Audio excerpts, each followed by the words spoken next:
This is A's Cast Live, your comprehensive look at the Oakland Athletics. Rooker, it's a fly ball to deep center. Robert going back at the track. He will turn and watch it fly. And 29 other MLB clubs. Adolis Garcia sends one the other way. That sends Carroll back. He's at the wall. And the legend grows. Ronald Acuna, another milestone in a truly historic season. Julio with an absolute nuke out to left field.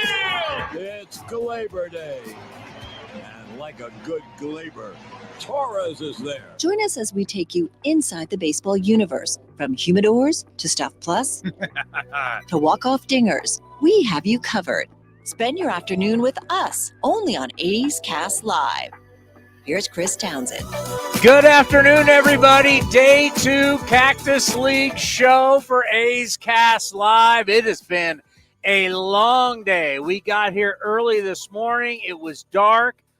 Off to the left here, to the west, it was a beautiful, and I mean beautiful, sunrise. I got to tell you, actually, that'd be the east, right? Sun rises in the west, sets in the east? Yes. Or no, It's the other way around. Yeah, because the sun rises in the east and sets in the west. Because we get the sun, so we have the sun longer here. So the east this morning, it was absolutely beautiful. Breathtaking, some would say. I got to tell you, sunsets and sunrises in the desert, you can't beat it. You absolutely can't beat it. So we've been here a lot. Been a long day, big fella. How you doing? Well, still got a couple hours left. You all right? I mean, you hanging in there? Because basically today, I mean, Ray and I were the first people in the building at 6 a.m. Yeah, you beat PR here. We beat everyone here. We beat Vito's team here. They got here like 2 minutes after us. So that's Raider Vito, Justin Marshall, A's Productions. Yeah, that's right. A's Cast was here setting up cameras. You're damn right. Before anyone else was here. Of course we were here. I'm sure the only person we didn't beat here was Mark Kotze because he probably was here like 4 a.m. Of course we were all here. Yeah. Well, we're all here. I wasn't. Well, yeah, you had to send the car back to pick you up. I mean, I got here right before 7. I was here before 7 as the sun was coming up, and it was beautiful. But, yeah, it's been a long day. But today has been really it's what you expect from spring training. Today has been just hammering players, personalities. We have our new TV play-by-play crew that is going to join us. We got our State of the Union, probably the most important thing we did today, State of the Union, as the sun is going behind the clouds, our State of the Union with our general manager, our first official David Forst show of 2024. Of course, David will join us either every single week or every 2 weeks. But, I mean, we hammer him for about 20 minutes. Not hammer him, but for 20 minutes, we get into the State of the Union. I mean, we address just about every position, starters, relievers, going position by position, health of the minor league system. Then you're going to hear from our first baseman, Ryan Noda. You know I'm a huge Ryan Noda fan. I think this year is going to be a massive year for Ryan Noda. And then you're going to hear from, looks like, should be the starting shortstop for your Oakland Athletics, Nick Allen, who obviously another guy that I pull huge for growing up with his family, and knowing Nick and knowing his family means a lot for me to watch him play and to watch him succeed. So you're going to really enjoy the show. Oh, and the media darling himself, we're going to air Lawrence Butler today. Oh, people love Law. The Law. Yeah. LB's going to join us. And I'm not talking about Larry Bird. I'm talking Lawrence Butler, LB. Not Larry Boa. Not the great Larry Boa, the Philadelphia Philly. Shortstop for the 1980 World Championship team. Yeah. Friend of the program. We had him on last year. I love Larry Boa. Yeah, right. Was it last year when we played the Philly? Yeah, we played him open. Was it last year? I remember Larry Boa was on the program. I can't remember if it was last year or the year before. Didn't we open there 2 years ago? Yeah, so it might have been around then. Yeah. That was the opening day. Well, we opened. You were at the Masters. I went to the Masters. It was my 50th. We were grinding, just like this morning. We were grinding here at the start of the day, but, Doesn't everybody go to the Masters? Yes. Doesn't everybody go to Augusta? I have not. I've been to Georgia, but never Augusta. Doesn't everybody? Not everybody? I don't think so. You're the only one. I had a great time. It was a phenomenal time. But phenomenal show. there's a lot of positive energy. And I know that is tough for a lot of people right now, but I don't care. There's a lot of positive energy. Now, before I get all sunshine, lollipops, unicorns, and everything, because you're going to get a lot of that, because there's always good vibes in spring training. That's part of the right of spring training.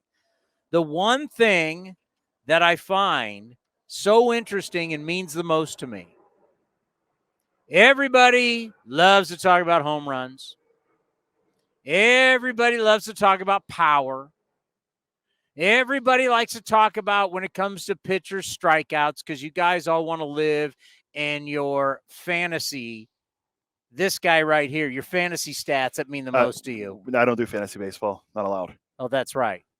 Fantasy hockey, But if you did do fantasy baseball, yeah, give me that. There were certain stats you do care about. That's true. And strikeouts would be big. Yes, Ks are big. K per 9 is pretty big.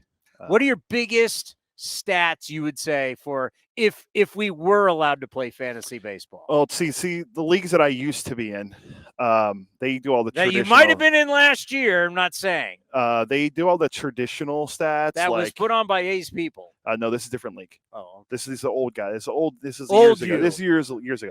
Batting average, home runs, runs. Don't talk about batting average. Batting RBIs is a team stat. You old man. Damn right it is. Yeah, no, I was doing leagues where you count more like it slugging and OPS plus, things like that. But, most leagues don't do that. It's the traditional league, OPS, batting average, home runs, RBIs, stolen bases. It's been a while since I actually dove into the advanced numbers for fantasy. Well, I'm going to tell you the only stat that matters in 2024 for these guys. By the way, these hats are sick. The spring training hat. Yeah. Oh my God, these are sick. I got those for us this morning. Just another thing I took care of today. It's been a great day for all of us all around. We got hats. You got sunburnt. That was yesterday. You continue to get sunburnt. Yeah. But these hats, by the way, coming down to spring training. And if you can't get down to spring training, go to the A's website. You can purchase all the spring training stuff. I'm telling you, as an A's fan, there are certain hats, I've unveiled over the years. Haven't been around this a long time. I got a lot of the different specialty hats. Yes, I've got my standard A's hats, but I've got my favorite one all time. I want to say I got it at the Tokyo Dome in 2019. It was our incredible St. Patrick's Day hat I haven't seen anybody else wear it in a long, long time. I got it because I was with the team. It has the clover on it. It's one of my favorites. I've got a really cool red, white, and blue A's 4th of July hat. That's great. This is kind of up there with it. So there's certain hats. I still love the 2014 All-Star hat when baseball started going to these specialty uniforms for teams. That was the year we had, 6 All-Stars? Yeah, then what we'd include It didn't count Samardzija. He was a Cub. But yes, Samardzija. What do we have, 6 or 7? I think it was Samardzija. 6 and 7. Oh, with Samardzija was 7, I believe. That was my guy, Josh Donaldson, Scott Kazmir. That's still one of my favorite hats of all time. This is going to be up there. This hat is, as you kids like to say, it's dope.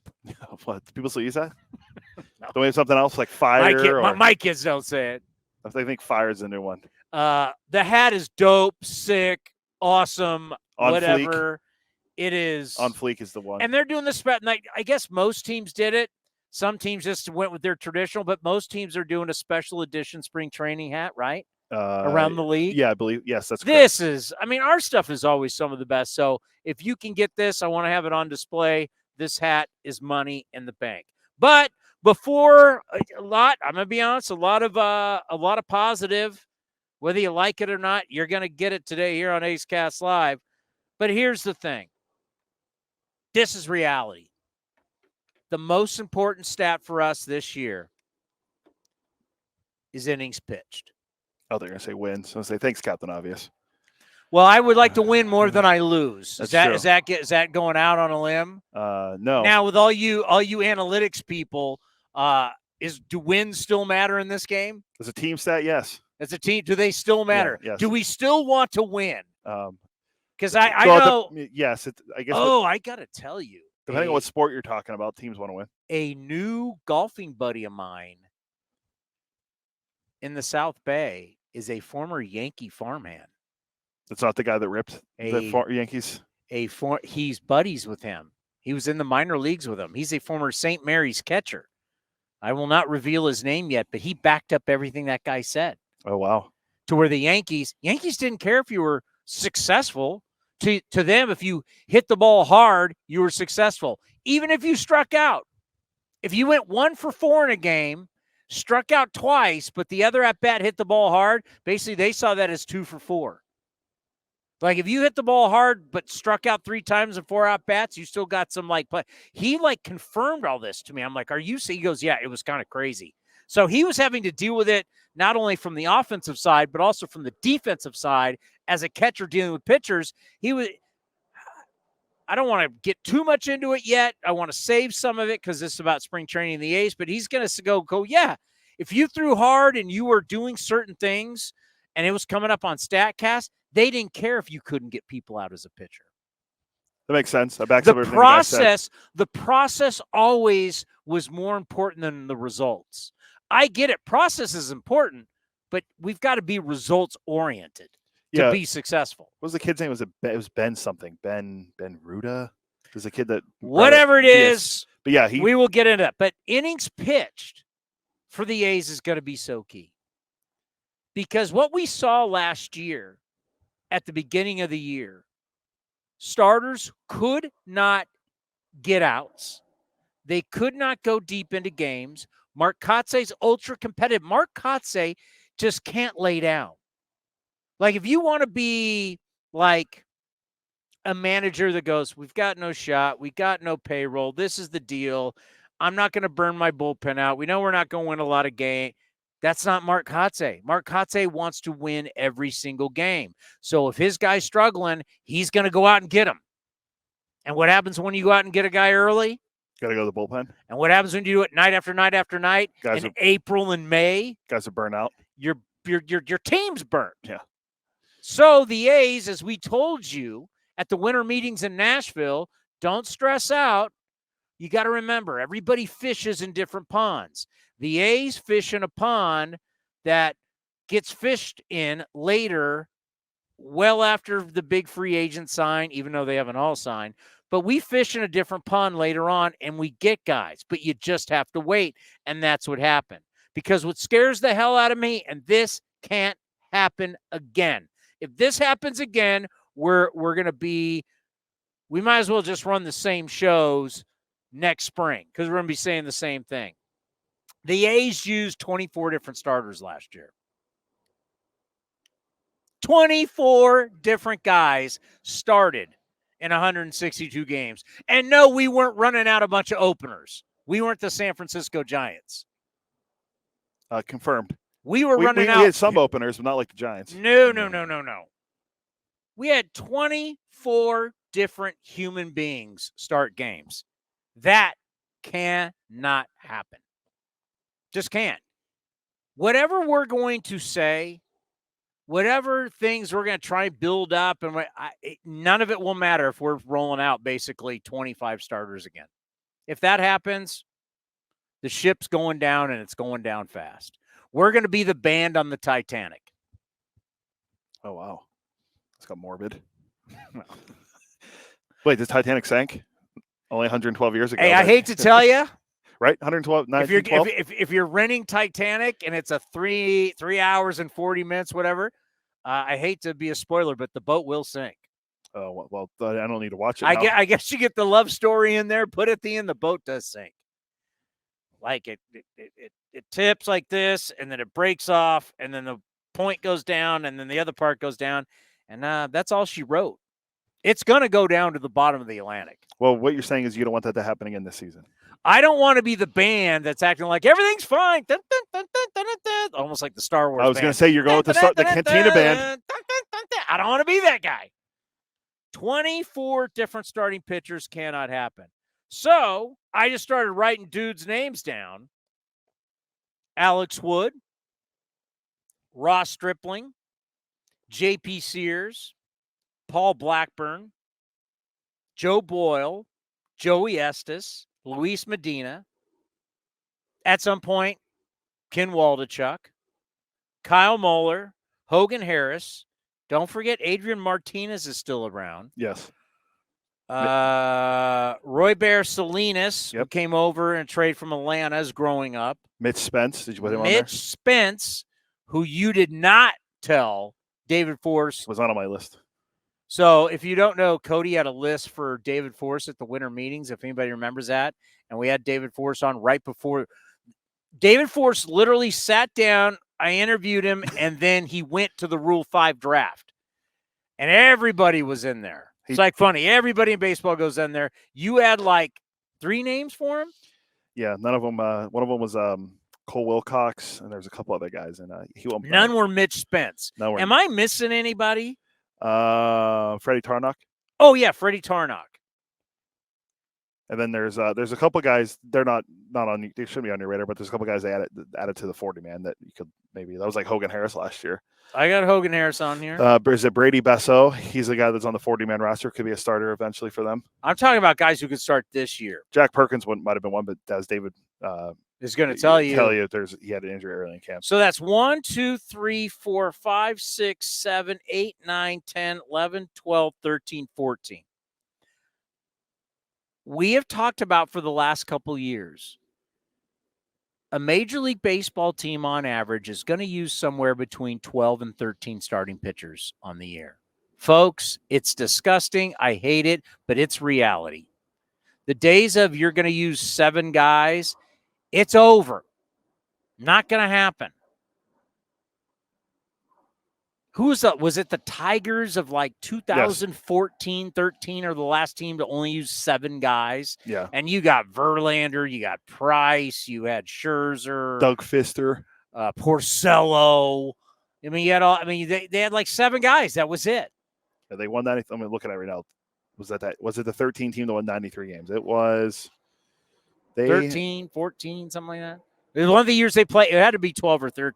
It's where they played us in the playoffs. They had 6 different starters that year. 6. The other one was Anibal Sanchez, and they had Jose Alvarez. Sorry. So 6 different starters. All of them made 29 or more, and then Alvarez made 6 starts. 29 or more, and we're happy that JP Sears at 32. Verlander started Verlander 34. So this group, how many innings they give you, what I like about it is that the A's have actually built depth, and you can weather a storm because guys are going to get hurt, and you can weather a storm. You can have 5 here. You can have 5 in Las Vegas.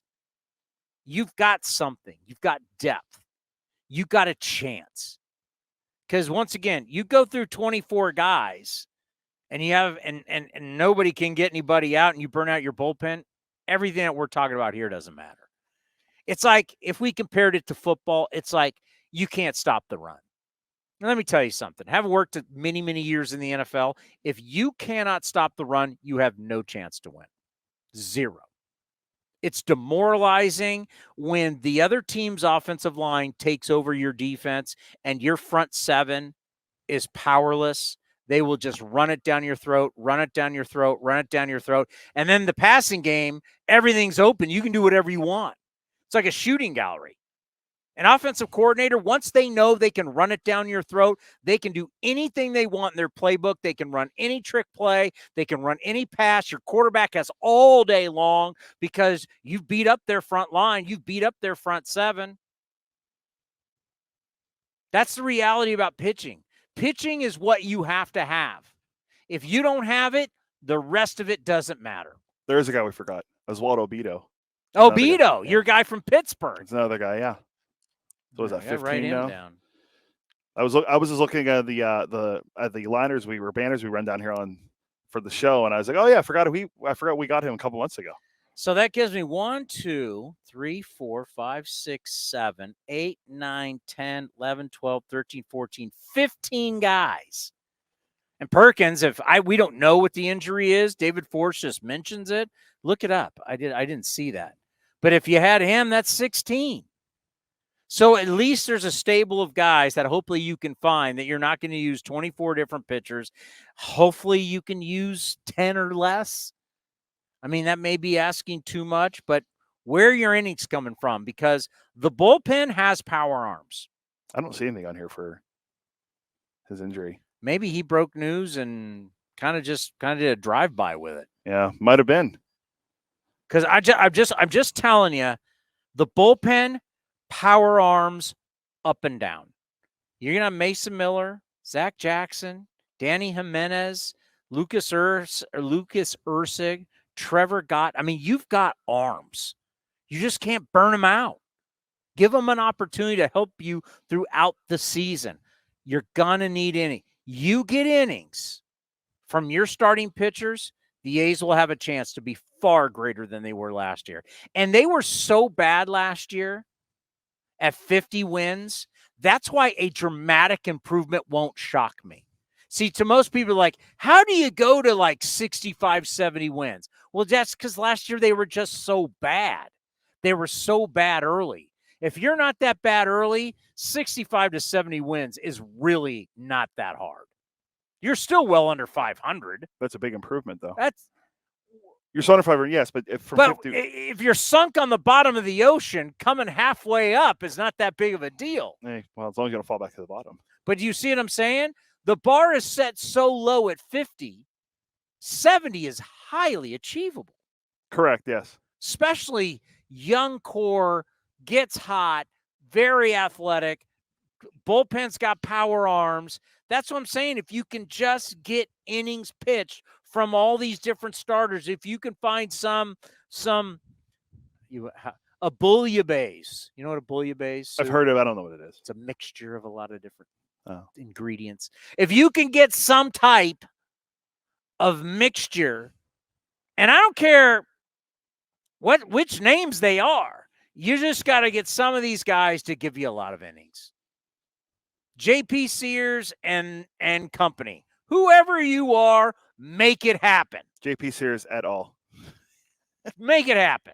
Whether it's Wood, Stripling, Boyle, Estes, Muller, Tarnock, Medina, whoever you are, make it happen, and the A's got a shot.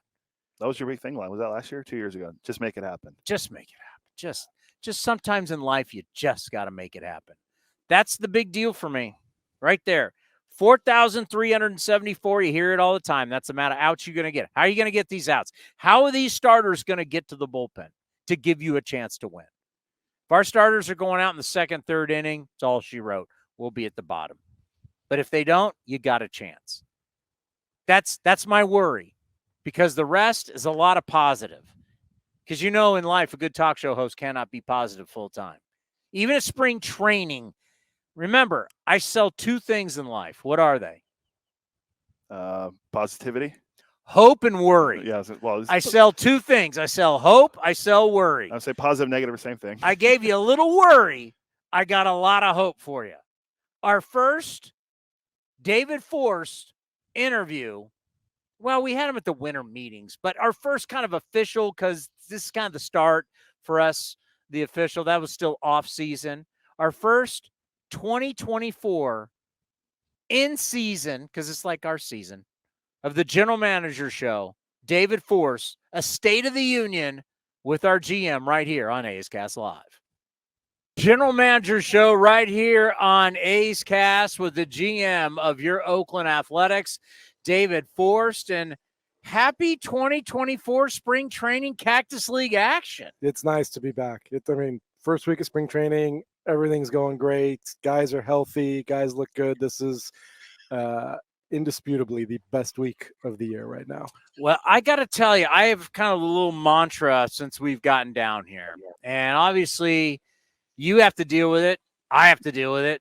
All the outside noise. Yeah. But the reality is the outside noise doesn't affect this. And what I'm trying to tell everybody is you need to understand this roster is far better than the 50 wins last year. It's far more athletic than you think. It's this young core has grown up. Your team, in my estimation right now, is going to be far, far better than it was last year. I hope you're right. I mean, we obviously think so, and we've spent a lot of time in the offseason working on the roster.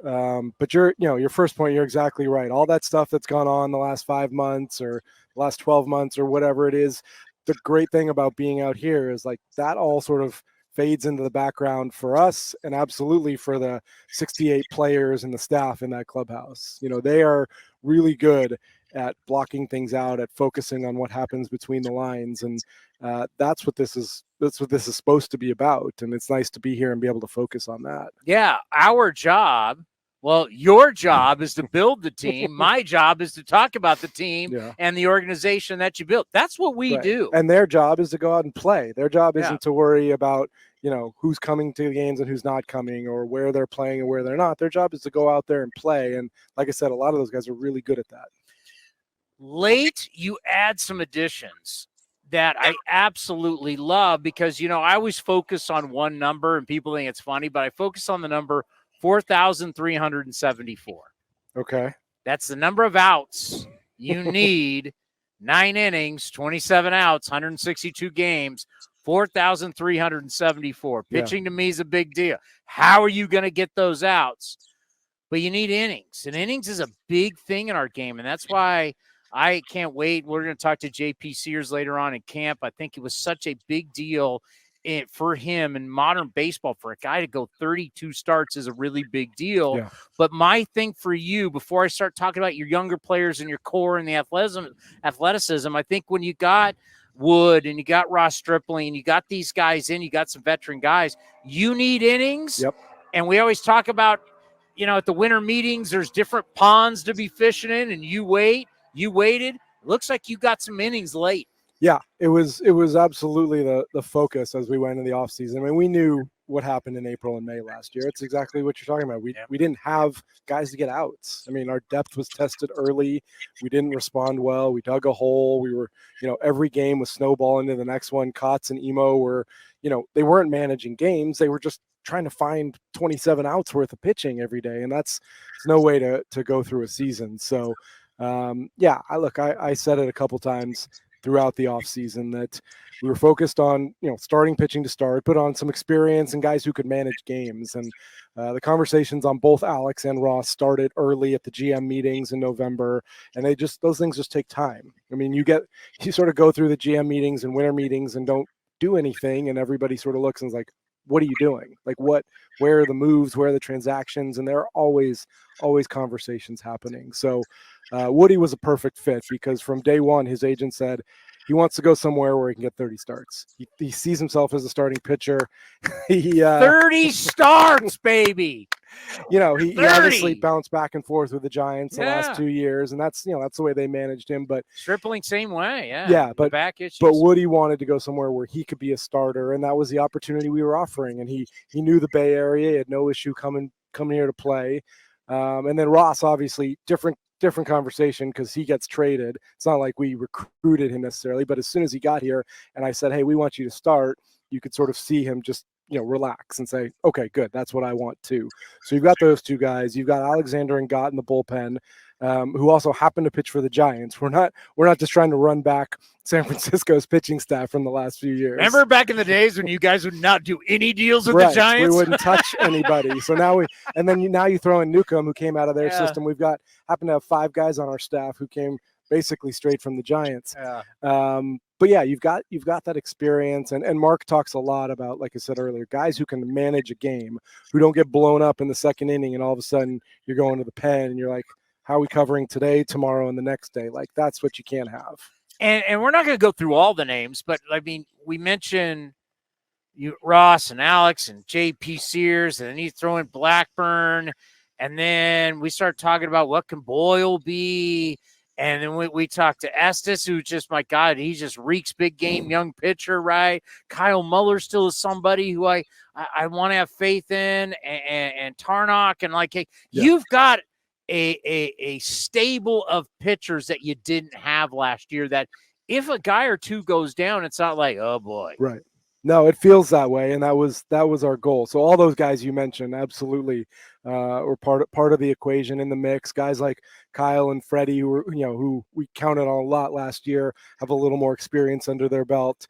And JP is a huge deal, like you said. Kotz called him out in the initial meeting because to go out there and make 32 starts as basically a rookie on a staff that had a whole lot of stuff going on around him. It wasn't easy to do. And we haven't mentioned Ken Waldachuk, who I've said I think was our most consistent guy in August and September last year. And we hope to get him back after his 60-day IL is up. So you got that coming later, and Medina, Boyle, Estes, all these guys with some experience now. Then we go to got a ton of stuff to ask you. We've missed you. We've missed you. It's beautiful out. I could sit here all day. The bullpen. We talked to Jackson. Jimenez, 2 power arms. Lucas Ursig you were there when we did the banquet, the Santa Clara County Baseball Banquet. We honored him. He's a great story. That's 3 power arms right there. And then Mason Miller, which is a chance to close. It kind of reminds me way back when you guys, I don't even know if you were here then, but when I remember doing the interview with Billy about it when Jason Isringhausen was acquired from the Mets. Yeah, so I missed when we got Izzy. That was in '99, right before I got here. But So it reminds me of that, right? Like the great starter can't stay healthy, all this stuff, bring him, and all of a sudden he's in the Cardinals Hall of Fame now. I mean, so the point is, how do you like the bullpen? We used to talk about there's no power arms other than maybe Lou Trevino. Now it seems like you have a whole host of power arms. Yeah, I think we've got good stuff. And obviously, like the question mark with all those guys is staying healthy, and not just Mason, but Danny and Zach had, injury issues last year. And it's the same thing you have with the starters. You got to have enough weapons, enough depth to withstand some of the injuries that are unfortunately just part of the game right now. But we do have stuff. I mean, our guys went out and signed a lot of minor league free agents too with stuff. Guys like Tyler Ferguson and Gerson Moreno, Danny's Correa. These guys come into camp and they throw hard. They've got swing and miss stuff. So you're going to see some of those names also compete for spots. So the bullpen's in a good place, and ultimately will probably hinge on whether Mason can stay healthy in that role. What's the number one thing that you look for in relievers to feel confident that you can put them in those high leverage key situations, if not closing? Yeah, I mean, that's a difficult thing to gauge if a guy hasn't done it before. And obviously it's the biggest question for Mark and Emo is when you got a guy who can get outs, who has stuff, can miss bats, all that stuff, when is it safe to kind of move him back in the game and give him that? We saw it with Danny 2 years ago where he kind of fell into that spot because we had no alternatives, and he really excelled as a closer for half a season. Even experienced guys like Trevor May last year had never really done that before. You don't know how they're going to respond. So it's something that Mark and Emo have to figure out as we go along, get a feel for the guy. What is his heart rate when he's out there? Can he handle really pitching when the game's on the line? You want to know when you start to realize you've been around a while? I realize it all the time. But, well, I'll give you one. But what is it for you? So lately I've been walking around going, for Zach Geloff, my comp, I see it totally. He reminds me of a young Ryan Sandberg. Yeah, I've heard you say that. And a lot of your people around here go, who? I'm not joking. We're not that old, Chris, are we? I'm not joking. They have no clue who Ryan Sandberg is. And I go, guess I got to dumb this thing down. But for us, Google it, folks. He's a Hall of Famer, and I hope he gets better. I know he's dealing with cancer right now. But a young Ryan Sandberg, size, stole bags, powered all fields. Yeah. He obviously was great defensively. He's a baseball Hall of Famer. That's kind of, I know Geloff was originally going to be a third baseman, injury a little bit, but I mean, that's what he reminds me of. He reminds me of Ryan Sandberg when I watch him play. Yeah, I mean, the way Zach came up and hit the ground running, like we've all sort of set really high expectations for him. And is it fair? Probably not. No, it's a good question. It's probably not fair, except for the fact that I know he expects it of himself. I mean, you know his confidence level. You know he wants to go out and be a leader on this team, and we're happy to have him in that role. Like it's not often you think of a guy with 2 months of big league experience as taking a leadership role, but Zach has that ability. The guys gravitate to him, and you go out and perform the way he did. You earn that. How do you like the battle at short? look, Nick played really well the last couple of months. The last time he came up, he made an adjustment offensively, defensively. The game slowed down for him. I mean, I think Nick has sort of the upper hand in that battle right now. So he deserves to be there. That said, there's obviously a wealth of talent coming behind him. Daryl Hernandez is going to get every opportunity to play this spring, see at all three spots what he can do. Yeah. And then, the two young guys, Muntz and Wilson, behind him, like we're in a good position at that spot. We had Wilson on earlier today. He's got the biggest grin on his Jacob, face. he's a good kid. He obviously grew up around the game. Yeah, it's a home game here for him in Arizona. College, his parents. He's totally comfortable being around the clubhouse. He's a fun kid to have around.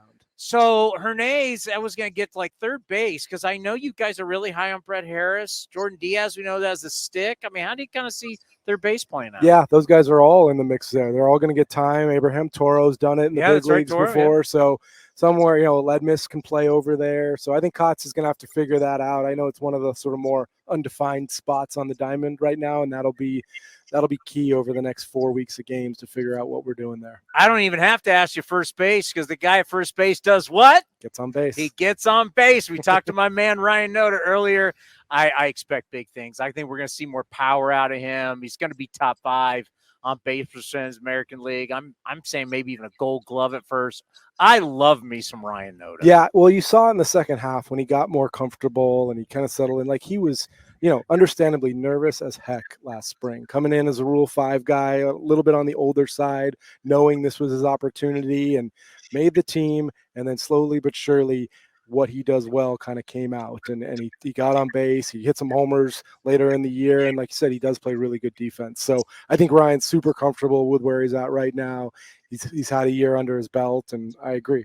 We have big expectations for Ryan. I thought one of the coolest things has been the story of Brent Rooker, how Mark Kotsay was brilliant using Rooker as the example of, let's be honest, you sat wherever you were, somewhere around here, and you said Pache or Rooker. It wasn't even here. It was in San Francisco. That's how late it was. Okay. We were already, and that story is absolutely honest. We sat in that office in San Francisco in the manager's office trying to figure out the last spot, and it came down to like after the second Bay Bridge game, figuring out if Rook was going to be with us or not. And it's a perfect. I gave Mark a lot of credit for using that in his opening meeting, because that's exactly what 30-plus guys in that clubhouse are looking at right now is, will I take advantage of the opportunity when I get it? And no one did it better than Brent. If Rooker didn't get that call and you went with Pache, we have no idea what Rooker's career would be like right now. For sure. Yeah, no, it's hard to say. I mean, look, we always say there very few Hall of Famers get blocked when they're in the minor leagues. Like, that doesn't happen, but it does happen. You got to be in the right spot at the right time.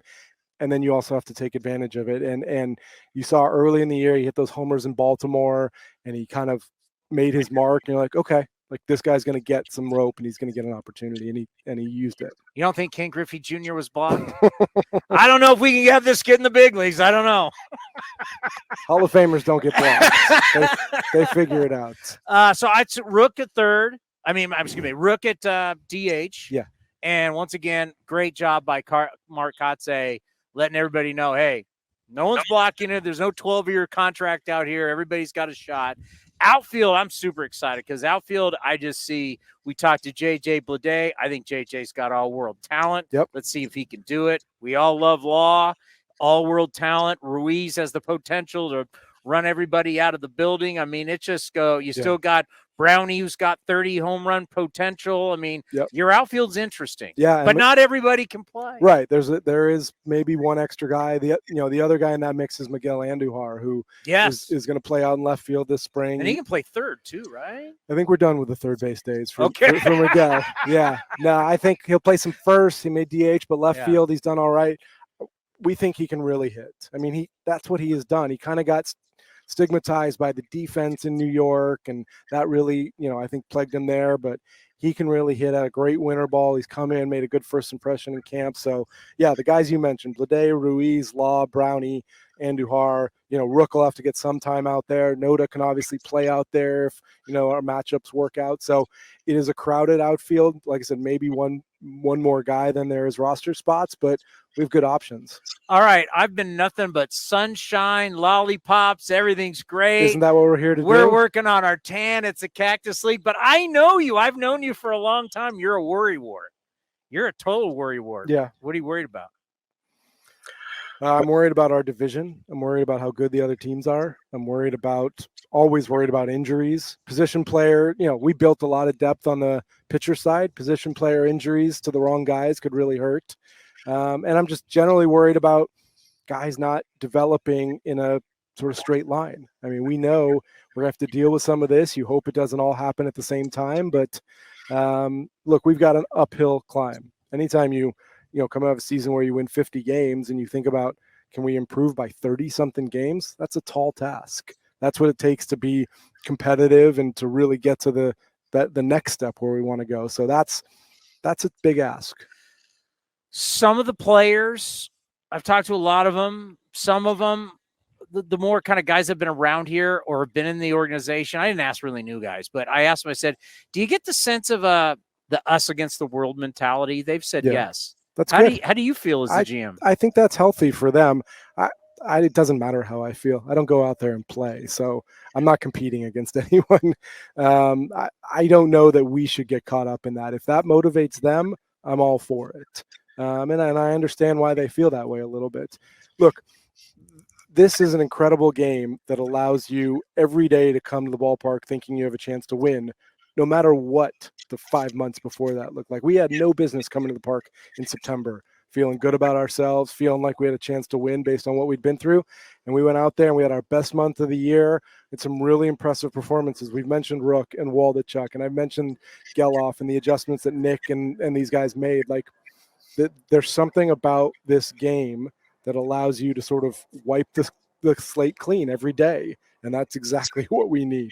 How's the health of the organization? Once we get away from the 40-man and some of the invitees, we look at the young players. How's the health? I feel really good about where we are. We had some guys in the minor leagues take some big steps. Again, we've mentioned some of them. Muntz went to Double-A as a 21-year-old and performed better than he did in high. That's a great sign. Jacob had a great first summer. Guys like Jack Perkins, who unfortunately got hurt here in the beginning of camp, had a big year. Stevie Emanuel stayed healthy and went out and pitched well.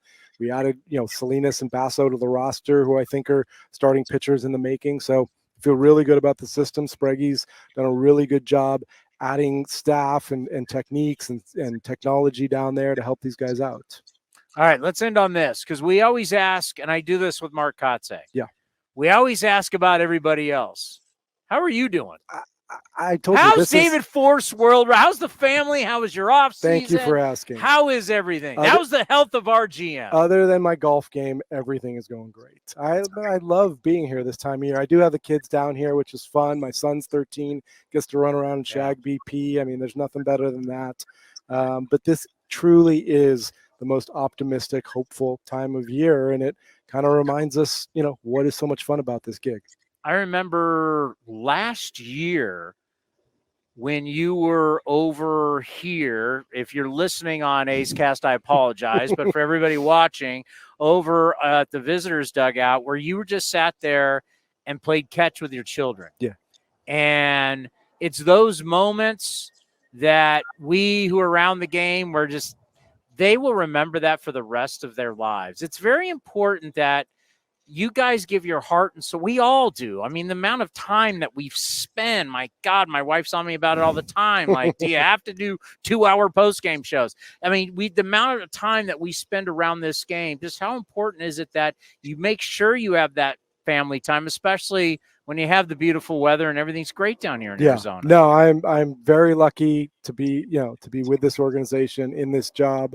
Even luckier to get to share it with my family. So having the kids out here for the week is really special. And that's something else that I talked to Matt Weiss about, because everybody always, oh my God, what's going on? People don't, and this is not a suck up. This is just a reality. It's an honor to work for the organization. People don't, once again, the outside noise is the outside noise, but inside our employee bubble world, life's really good. We have great people. I took stock at some point this offseason of all the long long tenured employees. Matt's been here since he was 14 years old. I mean, Crazy. yeah, he and Brian Davis and Mike Clavin in the clubhouse been here their whole lives, basically. Guys like Eric Kubota and Grady and all these people, Pam Pitts, who've been here longer than I have. Like, it's the people are great, and it continues to be a good place to work and a lot of fun to kind of make things happen with that group. Your adult life. 25 years. This is my 25th Think spring. about that. Yeah. You've been here longer than anywhere else in your life. I know. It feels like it, man. I had hair at one point too. So. And then, of course, back in the day when you were just hitting bombs at Harvard, and I don't remember it that way, but that's fine. That's what you can't tell me that these hack baseball player big leaguers can take down the kid from Harvard. Come on. Oh, quickly, Bobby Crosby added to the staff. I remember I had a conversation with you going, man, I kind of like Bobby. Yeah. I've always liked Bobby as a player. I remember covered him. There's something that it screams future manager to me. I'm so glad you added him to the staff, and like talking to Lawrence Butler, I think it means a lot to some of the players that played for him that he's going to be a great mental resource for them. No, he really impacted a lot of these guys as they came through the system managing Midland the last couple of years. I think Kotz asked Muncie in the fall league. We came down to see the fall league, and Muntz came over and talked to us. And Kotz just trying to get to know Max. He asked him, "So who is your favorite teammate in Midland?" He said Bobby Crosby was his favorite teammate with the Rockhounds. I think Cros has this way of relating to guys. He has a fire that I think will serve him well on the major league staff. And yeah, I'm excited he's here. Great stuff. Kind of a state of the union before we get this thing going. Let's do it. I got to tell you, I'm excited. I think this team that you've built, I think there's depth. I think there's pitching. I think there's innings. I think there's outs. I think it's better than people think. And let's go get them. Good luck. I hope you're right. It's going to be interesting to watch. The general manager of your Oakland Athletics, David Forst, right here on A's Cast and A's Cast Live. Things are rosy at the start of spring training. Nobody's injured. Well, Perkins got something. We got to figure out what that is. But for the most part, everybody's relatively healthy. Everybody's had a good offseason. Everybody, why not be positive? Can we just be positive at least one time of the year?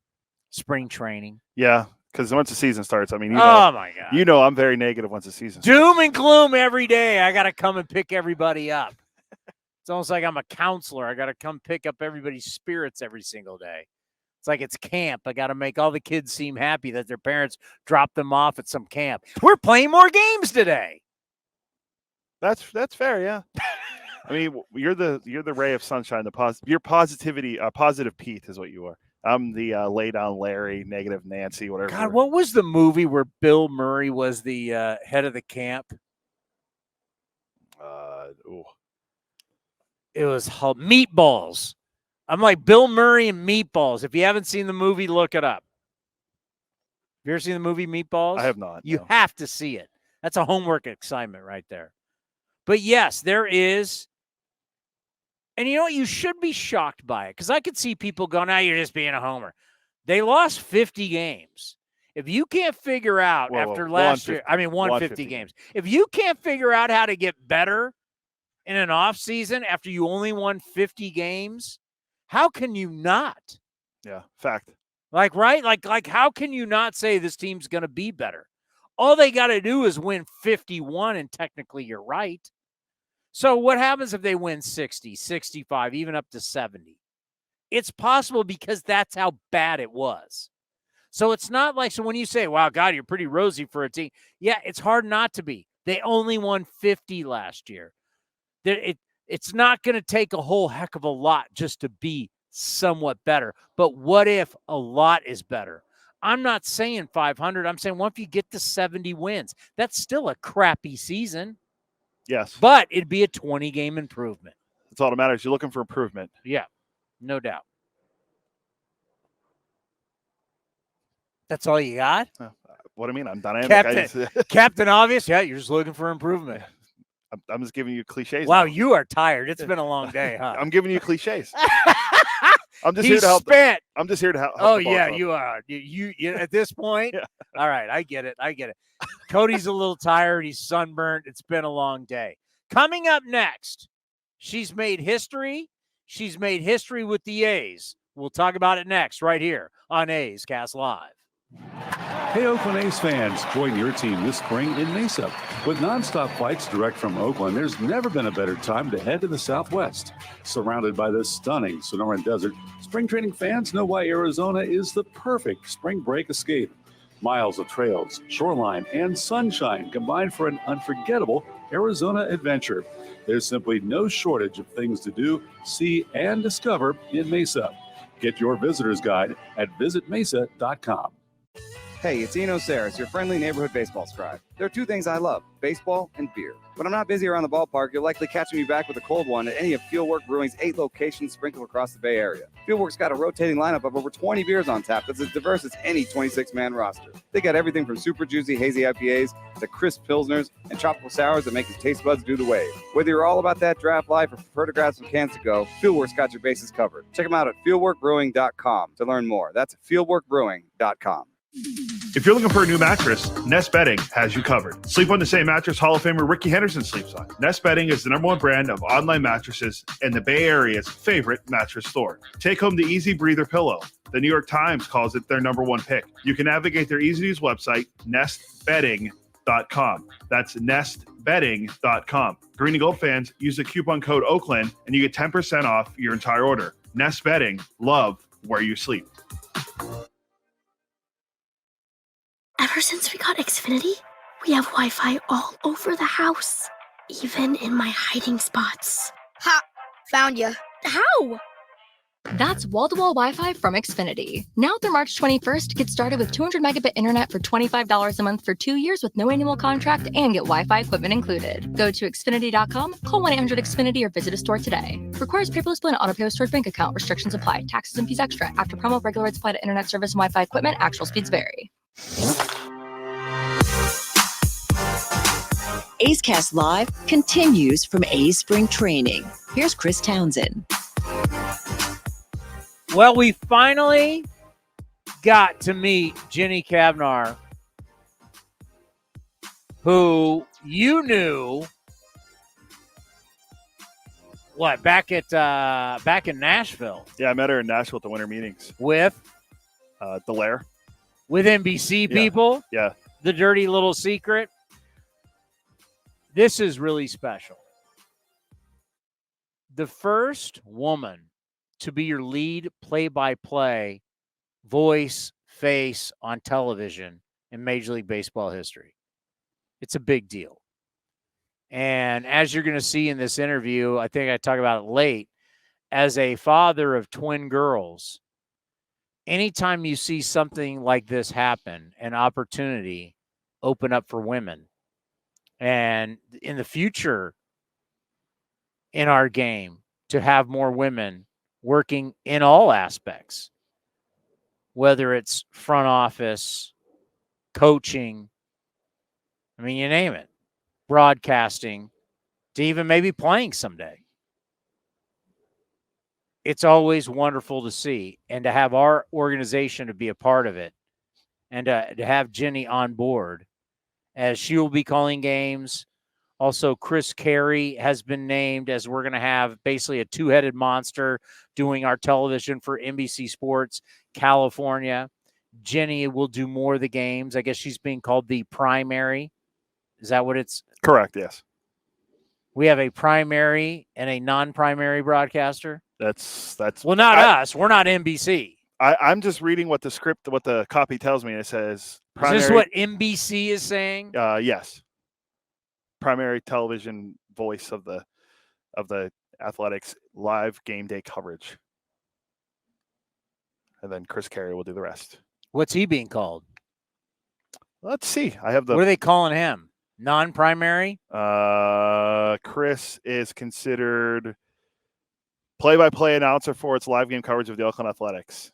So we want to make sure we've hired two, but we want to make sure she's known as the primary. Correct.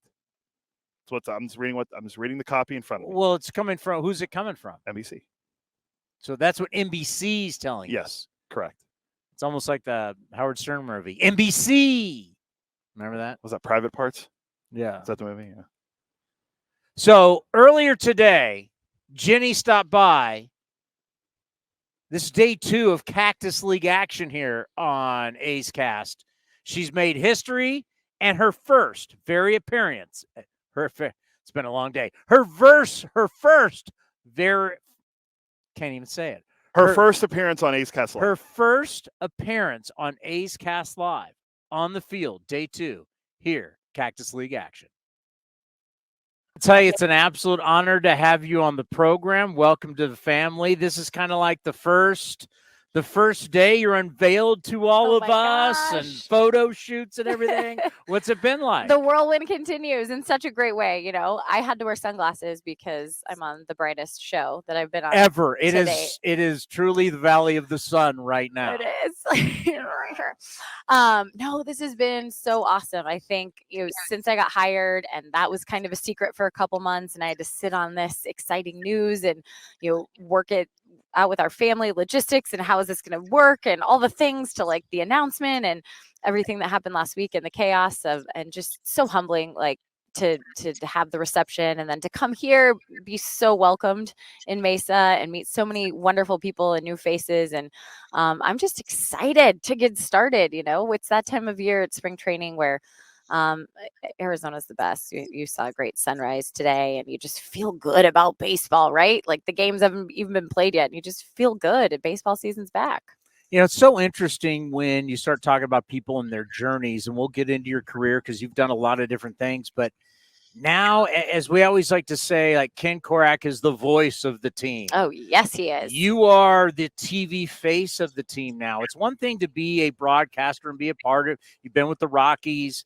It's one thing to be on the broadcast, but to now be the face of the broadcast. What does that mean to you? Well, gosh, I mean, I feel like I was so blessed to work with an amazing team in Colorado and really learn from some great people. Drew Goodman was the longtime voice there on television. And so getting to back him up, having just a little sample of what that means, I think it's such an honor because you're really the guiding voice of what people are watching on television each and every night. And you're invited into people's living rooms or on their phones or in their car or whatever it might be, whatever medium they choose, the entire summer. And you get to be background noise to whatever else is going on in their day-to-day lives, and also invite them to sit down and watch and enjoy. And I think the excitement of taking this job is the fact of who I'll be working with, and that's Dallas Braden. I mean, first of all, the toughest thing I'm going to have is to pull his personality out. We're really working on that. He's a very quiet individual, as you know, a very he's a pain in the ass. We all know it. Come on, we know. We've been living with it for a long time. Oh, Dallas, he's the best. So I think I'm so excited to work with Dallas. I know his love and his passion for baseball, and I know his love and passion for the fans of the Oakland A's. And so, Dallas and I, and we can get into this, obviously, having been friends for a very long time, I know what I'm walking into. And my job as the play-by-play voice is to know your analysts, to set them up for whatever direction they need to go. And I feel like I have that coming in. And so it's really, for me, the team aspect that makes me most excited about this job. Well, it's interesting. You've done a lot of different sports.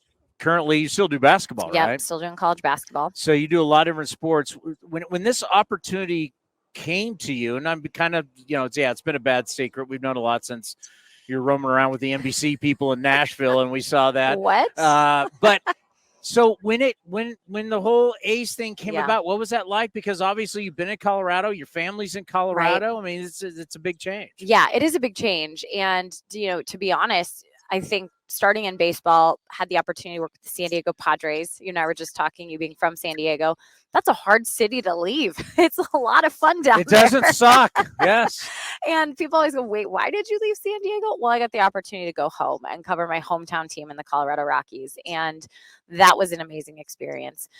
When I had the chance to call a Major League Baseball game in 2018, it really changed the course and direction of my career and what I wanted to pursue. And where I wanted to go. And so, of course, with that comes that possibility and idea that you're going to leave a home base. And for us, that home base is Colorado, and Colorado will always be home. But California really is a second home. And I'm not just saying that. My in-laws live in Stockton.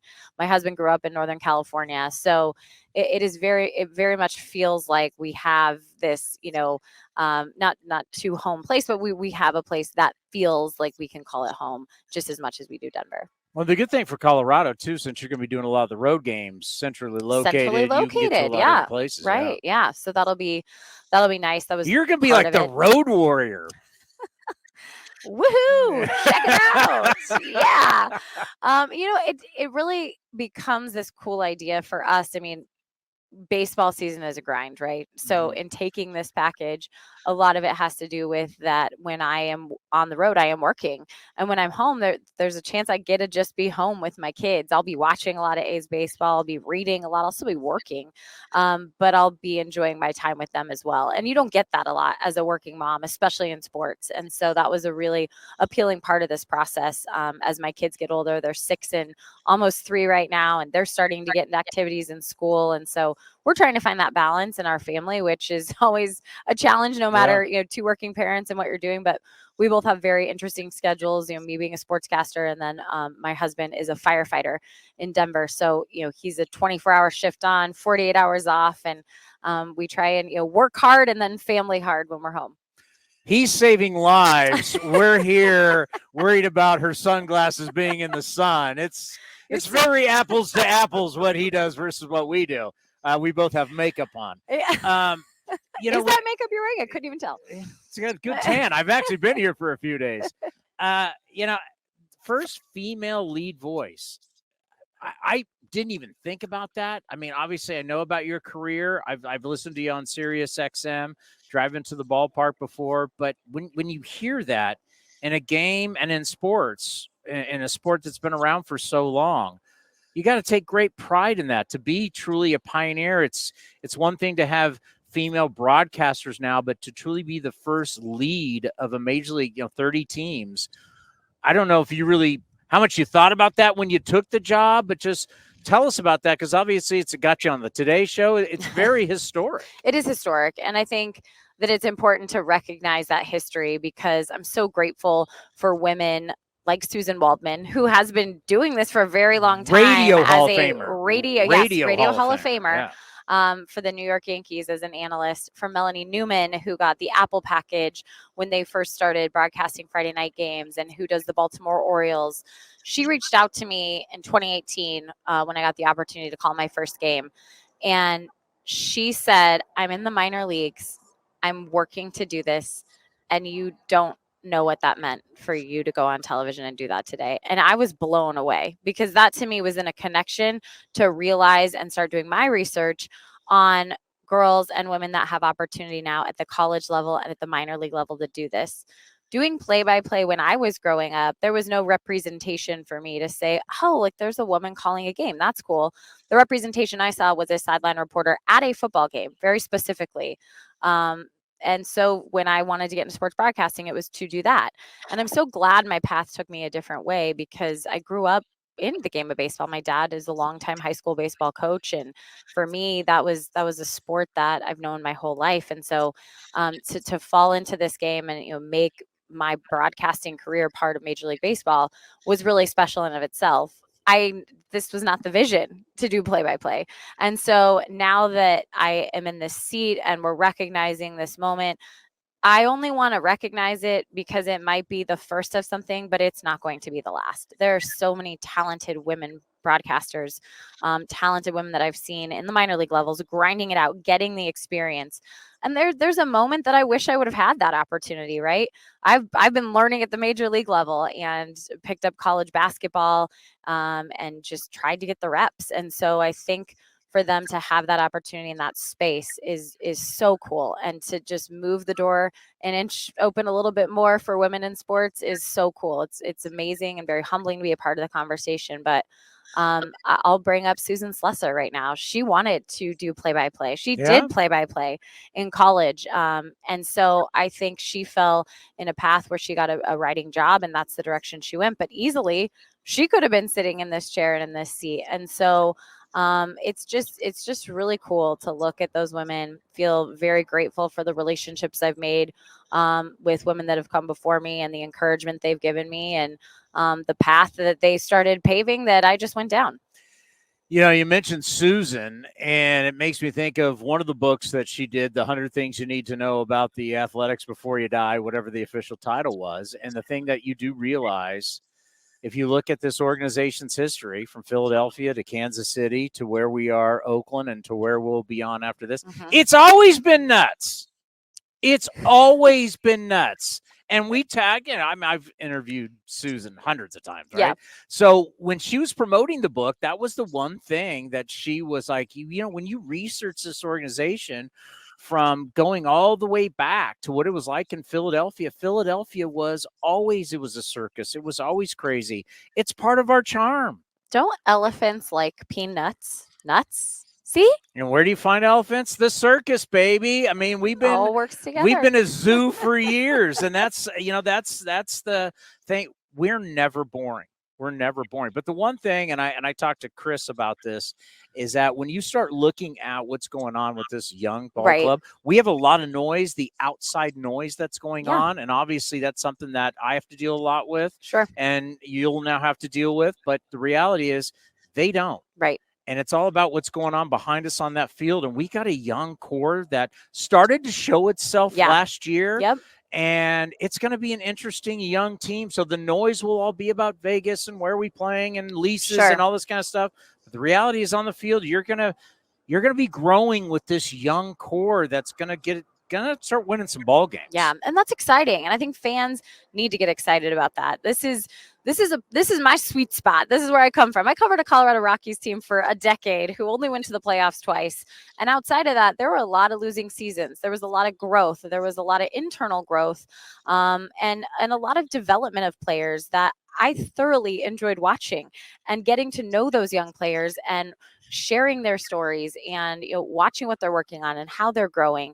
And I think the fruits of that labor, like, definitely was seen. Sometimes it was with another team and they would go on and play at other places. And I know Oakland A's fans, you know, have dealt with that for a while as well, but you're watching talent, you're watching major league talent on the field at its very infant stages. And so I think that there's something that's very exciting about that. And when you look at the 2024 roster, like, that's it. You mentioned the players that got experience. I'll use a line from Bud Black, the Rockies manager, and Mark Kotze's friend. He always says experience is your best teacher. And the only way for this organization to grow is to give them that experience. And you're right. You said it. Like, I can't wait to grow alongside with them, right? I know I'm coming into a new job, and I know that this is my first full-time play-by-play job in baseball. So I'm very excited to do that right alongside with a lot of the roster. Rockies games are not easy. Okay, listen, the pitch clock. Oh, game changer. No doubt. Like changer. Whenever the Rockies are on the schedule, you'd be like, oh, 3.5, 4-hour games, pitching change after pitching change after pitch. You know, the great thing for you now is that you don't have to worry about how many home runs.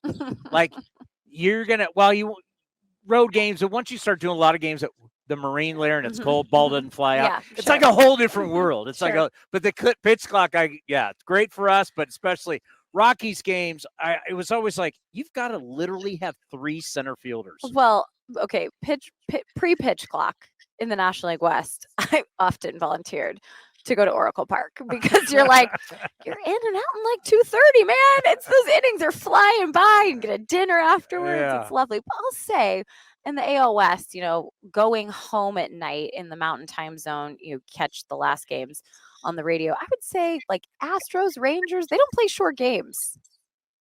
No, we really do not play short games. We were averaging well over 3 hours. Now with the pitch clock, different thank story. God. Yeah, thank different God. story. Speed it up. So you can't just put that all on the Mountain Time Zone. And I've always had a golden rule. If you're going to be bad, be bad quickly. Of course, it's every broadcaster's role.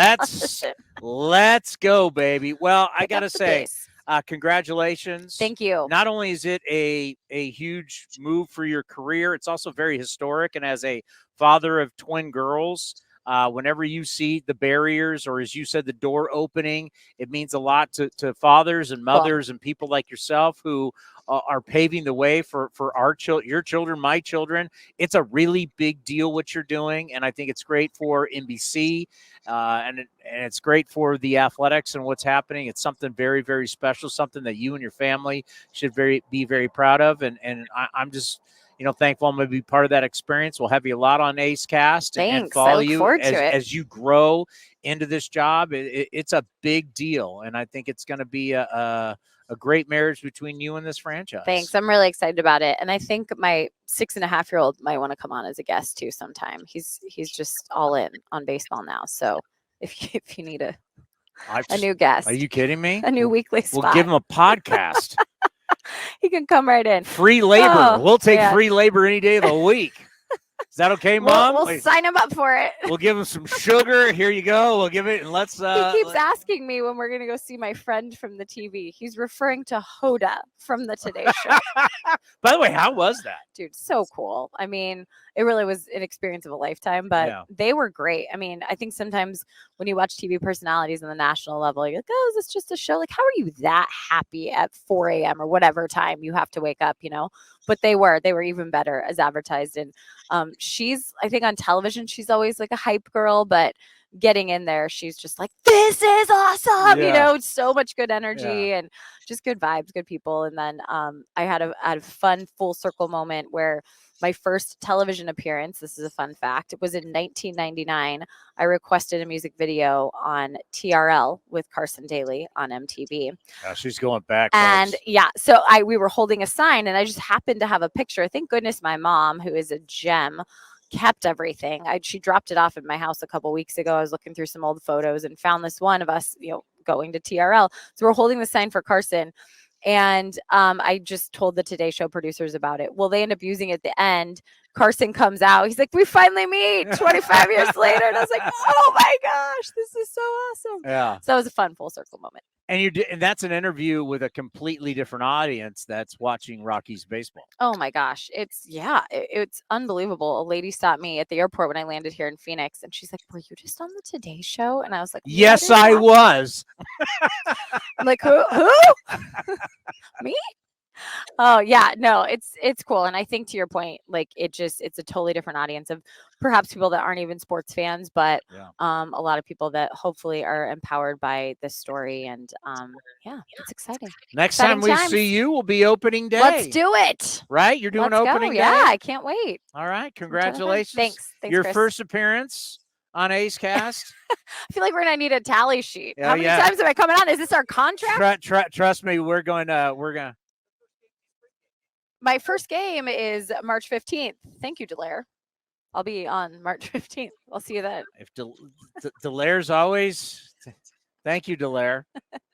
We will see you. See, we care about us. Can't wait. We care about us. I will see you. We will see you in Oakland for the first game. But I will see you on NBC Sports California on March 15th. Congratulations. Thank you. It's a big deal. Thank you. Happy to have you. Thanks. We got more coming up next right here on A's Cast Live. Do you like how our boss, who also works for NBC, has to get the NBC information in there? You like that? I mean, it happened. Control the controllables. Wow. Now, she's great. It's historic. It really is. And now, when you start to see more women get opportunities, especially the next time we see a woman who becomes the lead play-by-play voice of a team, they all talk about Jenny. Yeah, absolutely. There's no doubt. It's historic. And I'm glad we finally got to talk to her on air. We know her from her time at MLB Network Radio on Sirius XM. Obviously I met her in Nashville, but I never really got a chance to listen to the play-by-play on the Rockies. Not gonna lie, I'm not really sitting there grinding Rocky games. Wow, Rocktober, Rock Pile. You weren't. Well, Drew Goodman is a friend of the program. That's true, and Spilly. Yeah. Ryan Spilbords, yeah. I mean, half the Rockies manager, they've had 7 managers in their franchise history, and 3 of them managed the Pirates. So I mean, I should sit there and watch Rocky games. Well, and I'll say this too, because I have to put this delicately. You got to remember, NBC hires our TV broadcasters. The TV broadcasters are not in-house for our organization. The responsibility for the TV broadcasters is NBC Sports California and NBC Sports, whatever you would call them. That has nothing to do with us in-house. Fact? Yes, I would. Okay. Believe. So, I mean, obviously, the organization, from what I understand, has a say, but the hiring of these broadcasters, and they're paid by NBC.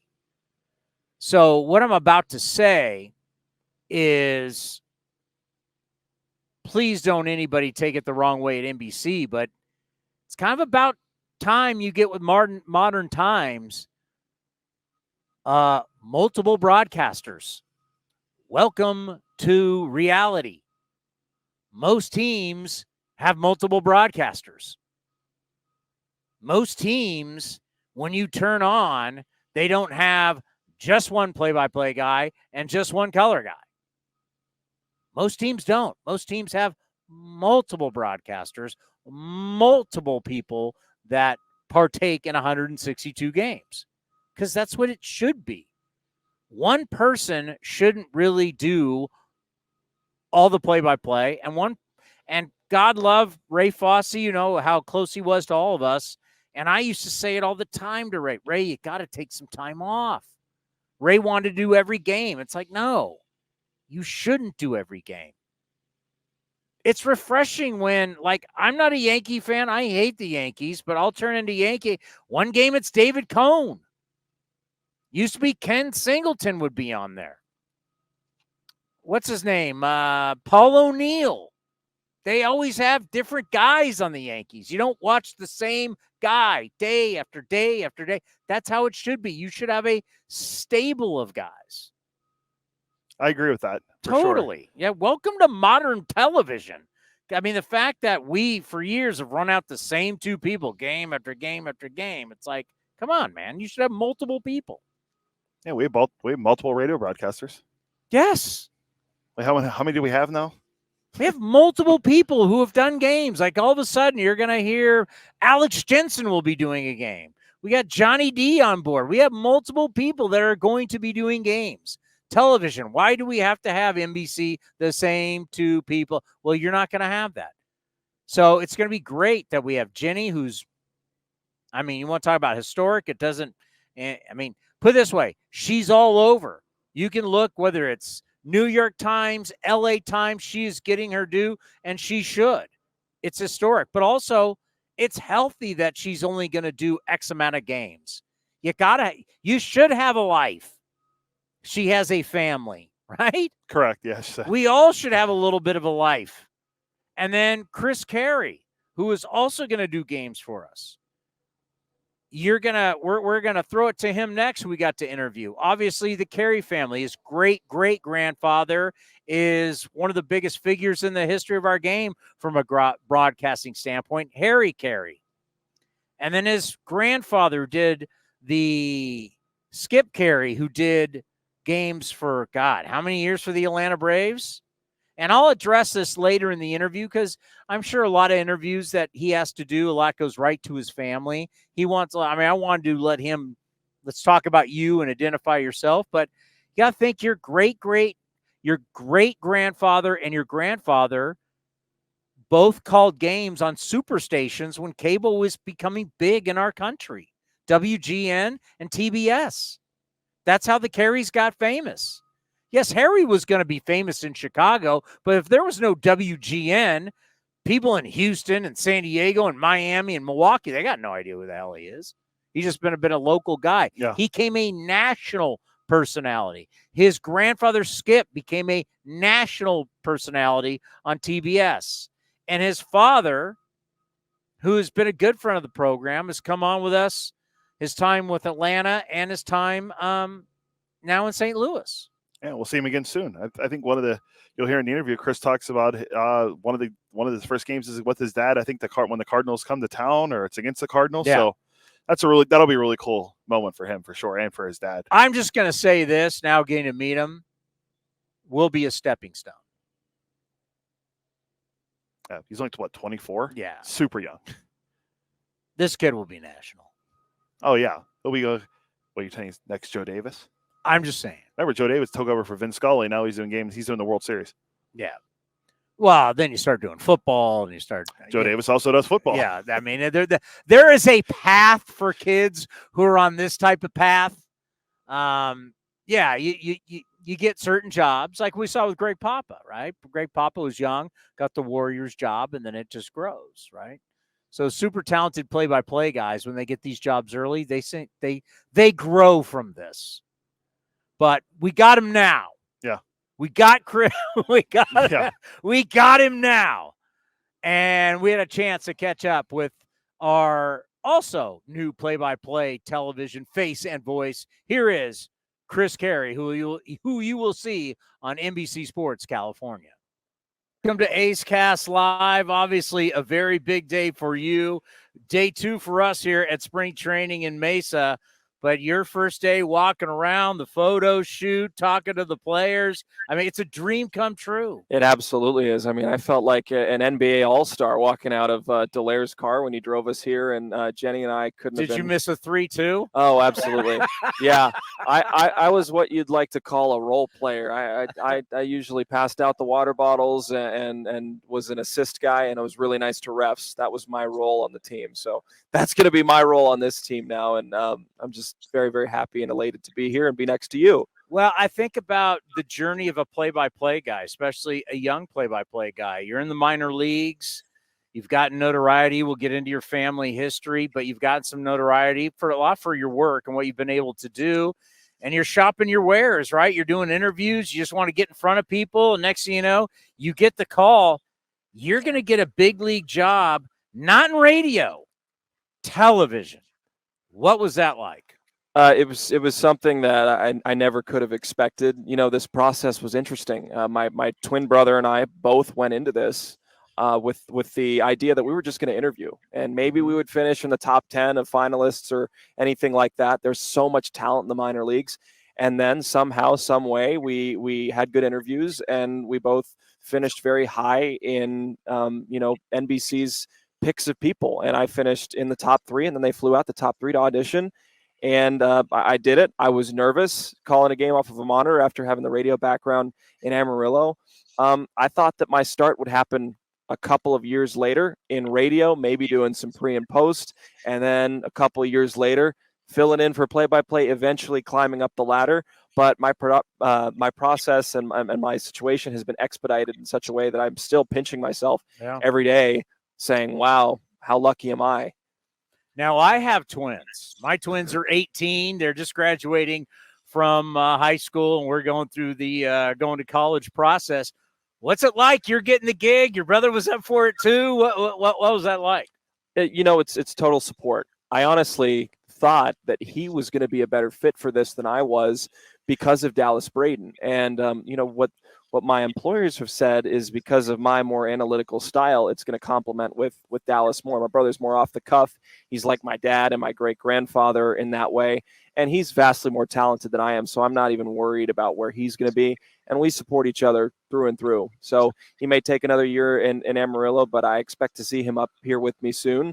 And I don't know if it'll be in TV or radio or whatever, but I know when he gets up here, he'll make the most of his opportunity like I'm trying to do right now. That's why I love it. I mean, we all get into this business differently. We all have our own paths. And just, I know for you, so you would have thought that it would be radio. Because that's how I first came into the business, was radio, before I ever thought I'd do TV. And it's just to think that your first gig is going to be television. Yeah, no, it's pretty awesome. It's pretty daunting too. It's something that it's more of my background with what my dad has done and my grandfather earlier. I know he did some radio, but at the end he was doing TV. And it was something that I always wanted to do down the road. I wanted to end up in TV. And I did radio in the minors, and radio is a difficult art. And the A's broadcasters, Vince Cotroneo, Ken Korak, and Johnny Dosco do an incredible job. I couldn't compete with them at all. So now here in TV, with everybody being able to see the visuals, I get to play off of Dallas Braden's quirks and everything that he does, and hopefully not have to sail that ship like he will and just call the game and have a lot of fun. But you're right. The start usually is in radio when you're straight out of the minors. That's been the blueprint and the floor plan for many other guys. Now I'm a different case. All right, take us through it, because we don't know Alma, and a lot of people will be seeing this for the first time. You're going to be doing mostly road. Will we see you in Oakland? No, I'm doing mostly home. Oh, you're doing Jenny's mostly doing home. mostly Okay. road. Yeah. So we get you in Oakland. Yeah, you get me a lot in Oakland. Yeah. I see a podcast in your future. Oh. We're going to get you to work. 100%. Yeah, I'm here. I'm here to do everything that anybody needs me to do, and be on podcasts or create content. I love it. I did all that stuff in Amarillo, so anything that I can do to help this club, this organization, is what I'm going to do, and I'm going to try my best to be in the good graces of NBC and you guys, and just learn everything that I can from you and Jenny and Johnny and Mr. Cotroneo and Mr. Korak.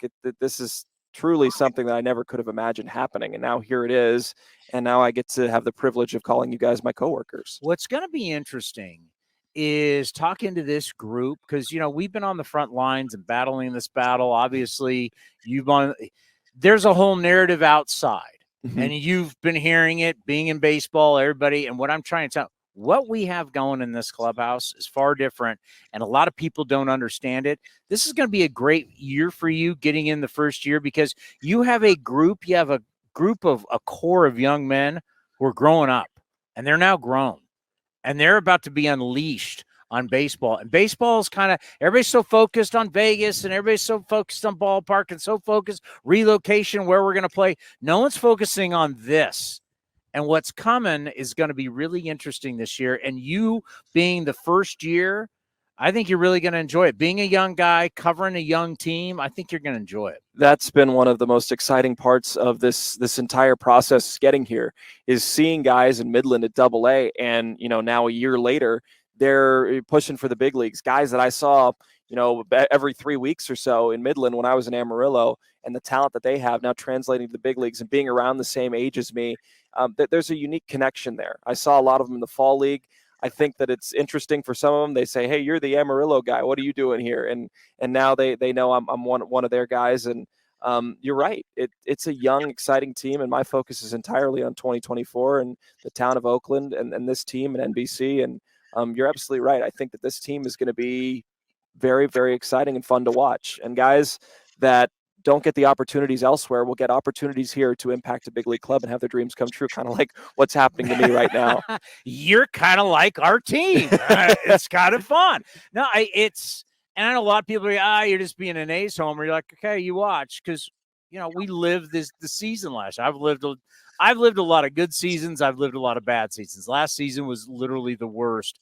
It can't get any worse. But these guys that we started to see, especially at the end of the year, and now knowing how these guys are going to grow, it's going to be a far different year. I got to ask you about your family. I wanted to get to know you first, because obviously it's a famous broadcasting family. I mean, Harry Caray. When I was a kid and cable first started coming out, so I grew up in San Diego, and we got cable pretty early, and I had no idea your great grandfather was, but all of a sudden you got WGN. Right. And then all of a sudden it's like, oh, that's the guy that they were talking about. So you think, and then your grandfather, TBS. What's so interesting, it's just not that your great grandfather and your grandfather were baseball broadcasters, but they were on these things that we called super stations, right? That everybody got. It wasn't like they were doing no name team. Like, if Harry Caray would have done Seattle Mariners, no one really knows, right? But exactly. The fact that he was on a super station in a major market, just what is that like? I mean, because obviously that's a great history. It's an amazing history, and I think that some people have this perception that I understand the history. I think that you probably know the history more than I do. I mean, I never met Harry. I hear shards and fragments from different people, fans being in sort of kind of the Midwest in Amarillo. Harry fans say, hey, I remember when your grandfather or great-grandfather did this or that or the other. And that pieces the story together for me. All I know is he was an incredibly polarizing guy. very popular. My grandfather was kind of the same way in Atlanta, and they have set the framework for what we do today and what we Carays all try to do. And we are trying to be like them one day. And, to be a part of that type of lineage, to be born into it is something I don't apologize for, but also something that I know is a tremendous honor and responsibility, and something that I'm very lucky to be a part of. And our fan base will know your father's been very good to us from his time in Atlanta to now in St. Louis. He's been great coming on the show. And I remember we talked about, because I remember somebody did, I don't know if it was The Athletic, someone did the article on the Caray twins, and we asked about it and how proud he was of you. But your dad, a great man, and has been a good friend to A's Cast. So I'm happy to have you on board. It's going to be a great run, and you're at like the perfect age to grow with the age that we have with these guys. We just had Lawrence Butler on. Lawrence Butler's been with us since 2018. He's grown with the team. You're hopping on board, I think, right at the start of something special. So the outside noise, you let it go and you focus on what's going on in that clubhouse. I think we're going to be okay this year. Well, I appreciate the kind words about my dad and about me. Truly, it is an absolute dream come true to work with some really talented people, with the A's, with you, with NBC, and to see this team. And I agree. I think it's going to be something special, and hopefully I'm along for the ride for a long time. But it's up to me to prove that. And I want to make sure that everybody knows that I'm going to work hard every single day to try and build the best possible broadcast I can, along with Jenny and Dallas and anybody else that comes into that booth. And hopefully I'll be on the A's Cast a lot more. So we talking opening day? You're doing opening day against Cleveland? Jenny is doing opening day. To my knowledge, I'm doing the next homestand. So my fourth ever game is against St. Louis when my dad comes. So I'll be in one booth and he'll be in the other, and it'll be a lot of fun. So I'm going to say that it keeps getting more magical. Yeah. Is this like Disneyland, for God's sakes? I wonder if that was by design or not.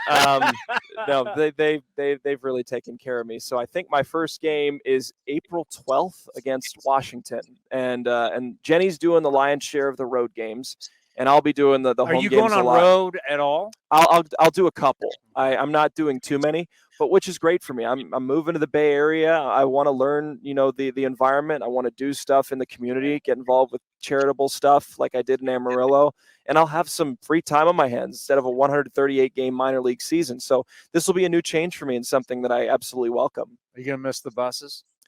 In some ways, I don't think that my 6'5" body is going to miss laying on the floor of the buses, but that's part of the minor league life. You do those things, and the players make those sacrifices. The broadcasters make those sacrifices. Johnny will tell you even more about the bus than me, it's something that I think everybody in broadcasting nowadays, if they want to broadcast baseball, maybe if you're even talented enough to go to the majors right out of college, try the minors, because the experiences and the connections and the memories that you will make will be longer lasting than anything that you could have dreamed of.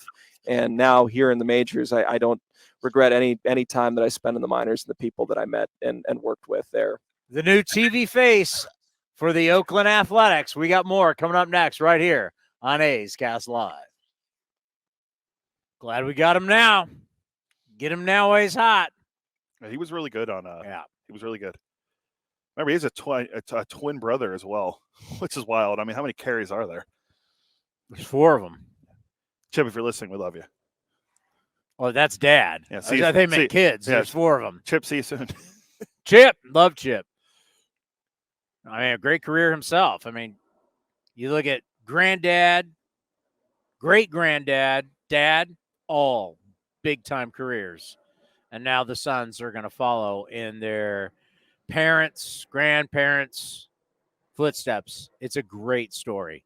This kid's going to be really successful. I mean, there's no question about that. Speaking of kids and success, how about the kids on the field? They're growing up in front of our eyes. Coming up next, you're going to hear from your shortstop, your first baseman, and one of your outfielders. The kids are all grown, and we talk to them next right here on A's Cast Live. It's almost that time again, A's fans. Spring training will be here before you know it, and the Oakland Athletics will be celebrating 10 years at Ho-Ho-Cam Stadium. Now's the time to make plans to catch us in Mesa, Arizona, starting on February 24th, and enjoy the sunshine of your family and friends. Lawrence Butler, it's a fly ball to left field that's deep. Has a chance opposite field. Home run, Lawrence Butler. Grab your tickets early for the best seats at the lowest prices as your green and gold take on the Giants, Padres, Cubs, Angels, and more at Ho-Ho-Cam Stadium. Don't wait. Get your tickets at athletics.com/spring. That's athletics.com/spring. This is Chris Townsend, and if you're looking for a great place to eat and watch games, go see my friends at the Chicken Pie Shop at Walnut Creek. The Chicken Pie Shop is one of the hottest restaurants in Walnut Creek. You're not going to find a better menu, and come try their world-famous chicken pie that has been served in Southern California for 86 years. Spacious indoor and outdoor dining, perfect for your next private party or corporate event. Don't forget free parking. For more information, go to chickenpieshopwc.com. That's chickenpieshopwc.com. Hey, it's Eno Saris, your friendly neighborhood baseball scribe. There are two things I love, baseball and beer. When I'm not busy around the ballpark, you'll likely catch me back with a cold one at any of Fieldwork Brewing's 8 locations sprinkled across the Bay Area. Fieldwork's got a rotating lineup of over 20 beers on tap that's as diverse as any 26-man roster. They got everything from super juicy hazy IPAs to crisp pilsners and tropical sours that make your taste buds do the wave. Whether you're all about that draft life or prefer to grab some cans to go, Fieldwork's got your bases covered. Check them out at fieldworkbrewing.com to learn more. That's fieldworkbrewing.com. Ever since we got Xfinity, we have Wi-Fi all over the house, even in my hiding spots. Ha! Found you. How? That's wall-to-wall Wi-Fi from Xfinity. Now through March 21st, get started with 200 megabit internet for $25 a month for 2 years with no annual contract and get Wi-Fi equipment included. Go to Xfinity.com, call 1-800-XFINITY or visit a store today. Requires paperless bill and auto-pay with stored bank account. Restrictions apply. Taxes and fees extra. After promo, regular rates apply to internet service and Wi-Fi equipment. Actual speeds vary. Streaming from A's Spring Training, A's Cast Live continues with Chris Townsend. Oh, I love this kid. You call him Nicky Knox. Ray calls him Nicky Pickett. Some people call him Nicky Stickett, Nicky Lickett. I call him Nicky Pie Shop. There you go. Don't forget, Chicken Pie Shop in Walnut Creek. Remember, Nick Allen grew up at our family restaurant in San Diego, the famous San Diego Chicken Pie Shop. Second oldest restaurant in San Diego. We then took the restaurant in San Diego and put it up in Walnut Creek, one in Walnut Creek. That's what we call Chicken Pie Shop at Walnut Creek, just fancier than the one in San Diego. And Nick Allen grew up at the one in San Diego and now goes to the one in Walnut Creek. I'm going to have to get him to start doing commercials. I mean, as one of the voices of the Chicken Pie Shop, I mean, I think we should add another dynamic voice to it. No doubt about it. Nick Allen, it's his time. You heard from the general manager. I asked, I just said, hey, I threw it out there. Hey, a little battle at shortstop. He didn't seem like there was much of a battle. Yeah, no, he said Nick earned it. He's earned it from the way he played towards the end of the year. Nick Allen has done a lot of work in the offseason to get better offensively. God knows he can play defense. Here is the shortstop of the Oakland Athletics, Nick Allen. Early here in Mesa, Arizona, and the shortstop for your Oakland Athletics, Nick Allen, is stopping by here at the dugout. Day 2 of our coverage of spring training.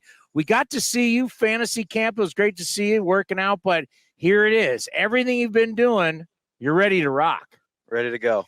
Just excited to be here. I think you can see in the clubhouse a lot of guys are excited. So, yeah, we're putting in the work, and we're ready to rock. You're a guy that's been drafted by the Athletics. You've come through this organization, and I said it yesterday, and I know a lot of people are going to look at it going, you're just the A's guys, but with all the outside noise going on, that's something that's not affecting the clubhouse. You guys feel there's a lot of talent in there, and that you guys are going to compete far better than you did last year. No, I think that's the plan. I think we want to compete every game, compete to win. We got guys in there that can win. So, no, again, we're excited. We're excited to get going, but we just got to go out there and do it on the field for sure.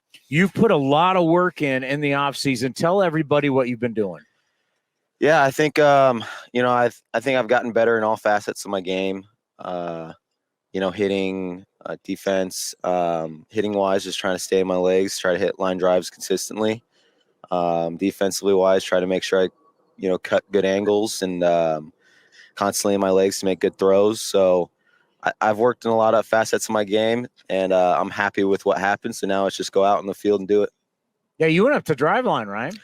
I did about up till January, and then kind of took all that stuff and started working out here with some of our coaches at the complex, and just trying to hone it in and put it to what I'm doing, what my game is. Just hard line drives, get on base as much as I can. That's just something that I felt like my last, say, 2 months that I started to put together better at bats and kind of to who I am. So just got to keep rolling with that, keep going, and I know can only go up from here. You got to get back to you being you. Yes, 100%. No, I mean, I've been there every single at bat of my whole career, right? Yeah. So I'm the one watching it. I know I can do it. Just got to be able to do it consistently, especially here. Just step in that box and know that, it's your box.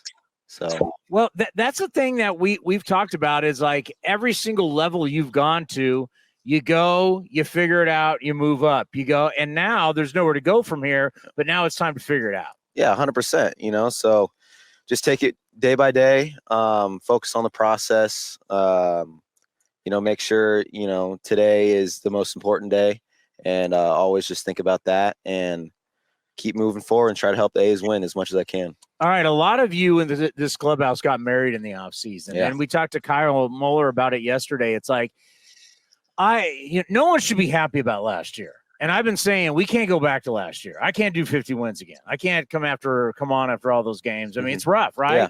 And your players, you're experiencing it.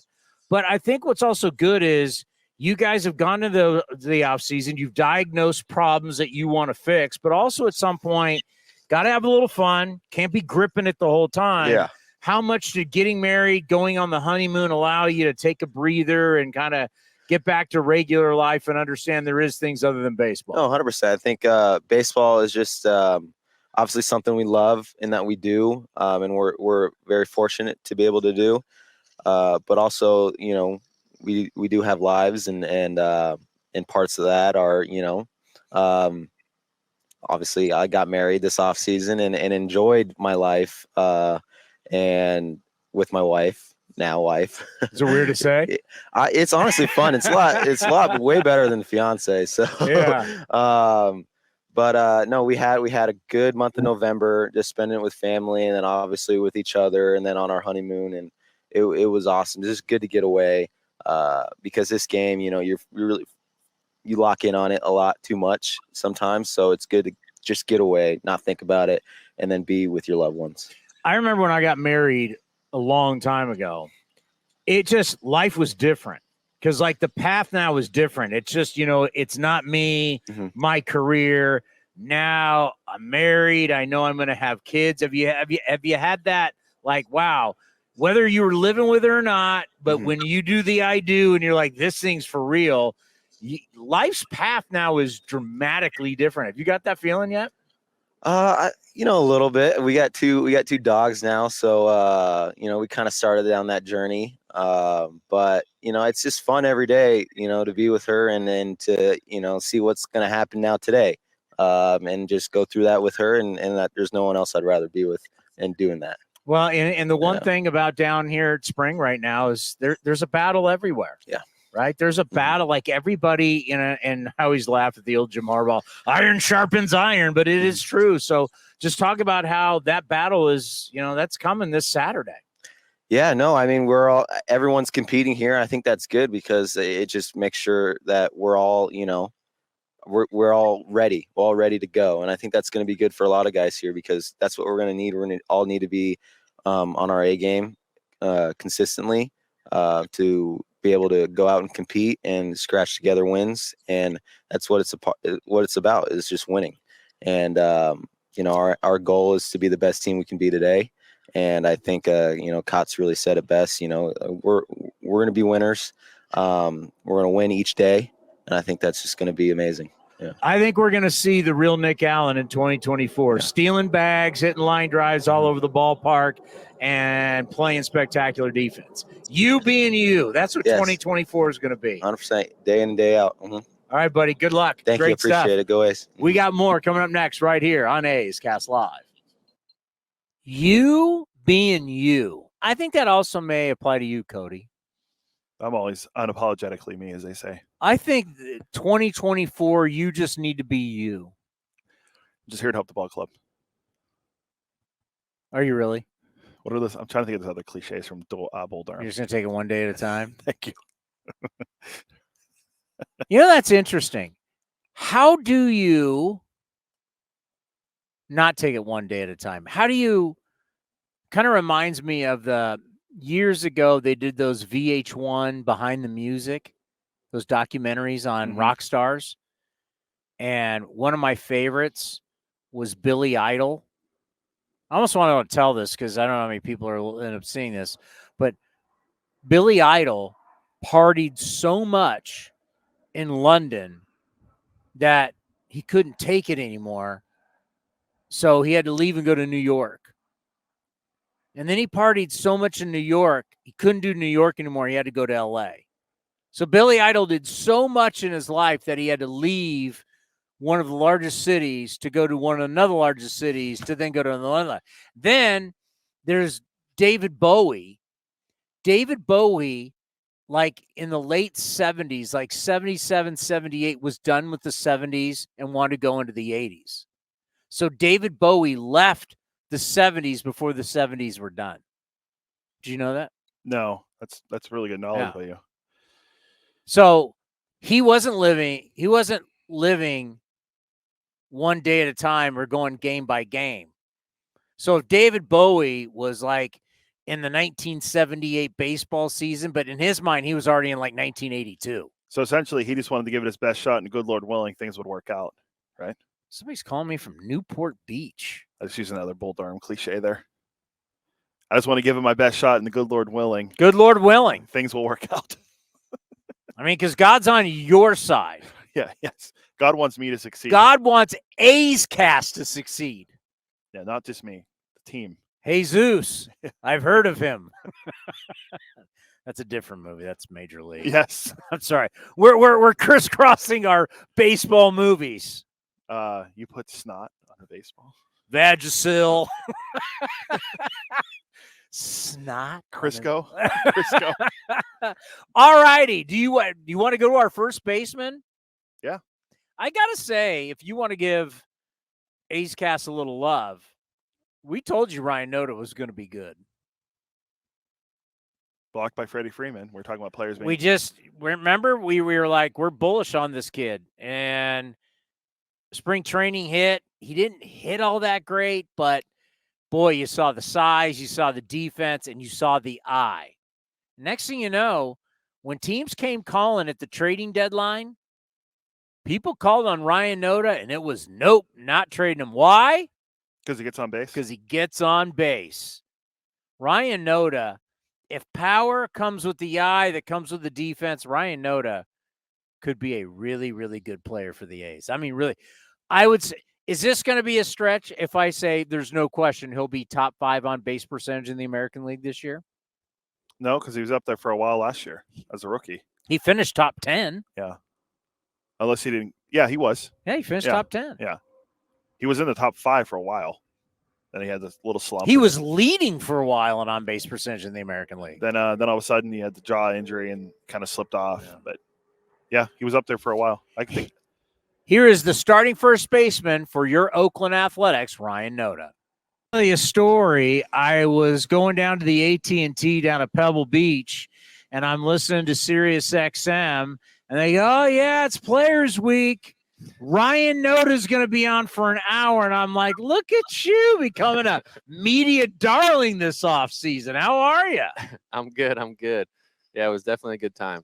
Good hour. Got to, talk about some things I'm doing in the off season, and got to show a little bit of my cooking skills a little bit on Sirius XM. So that was nice. It started. I want everybody to know it started right here last spring. We brought you on, and we started talking to you, and this guy's going to be the guy. You're going to be the guy, and you end up being the guy. I mean, that first year for you, all of a sudden you're one of the top guys getting on base, in the American League. You showed everybody that you could play Gold Glove style defense.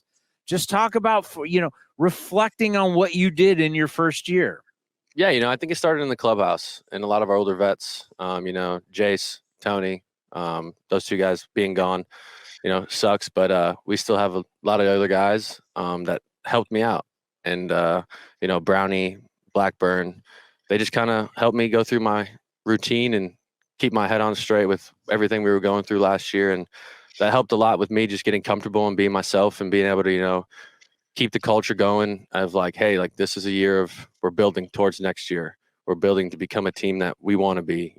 We found our identity towards the end of the year, and I think that was huge. So as long as we keep building off that, then, I think everyone can just feed off each other this year, and it's going to be nice. I love what I'm hearing from the standpoint of we all know how bad the year was.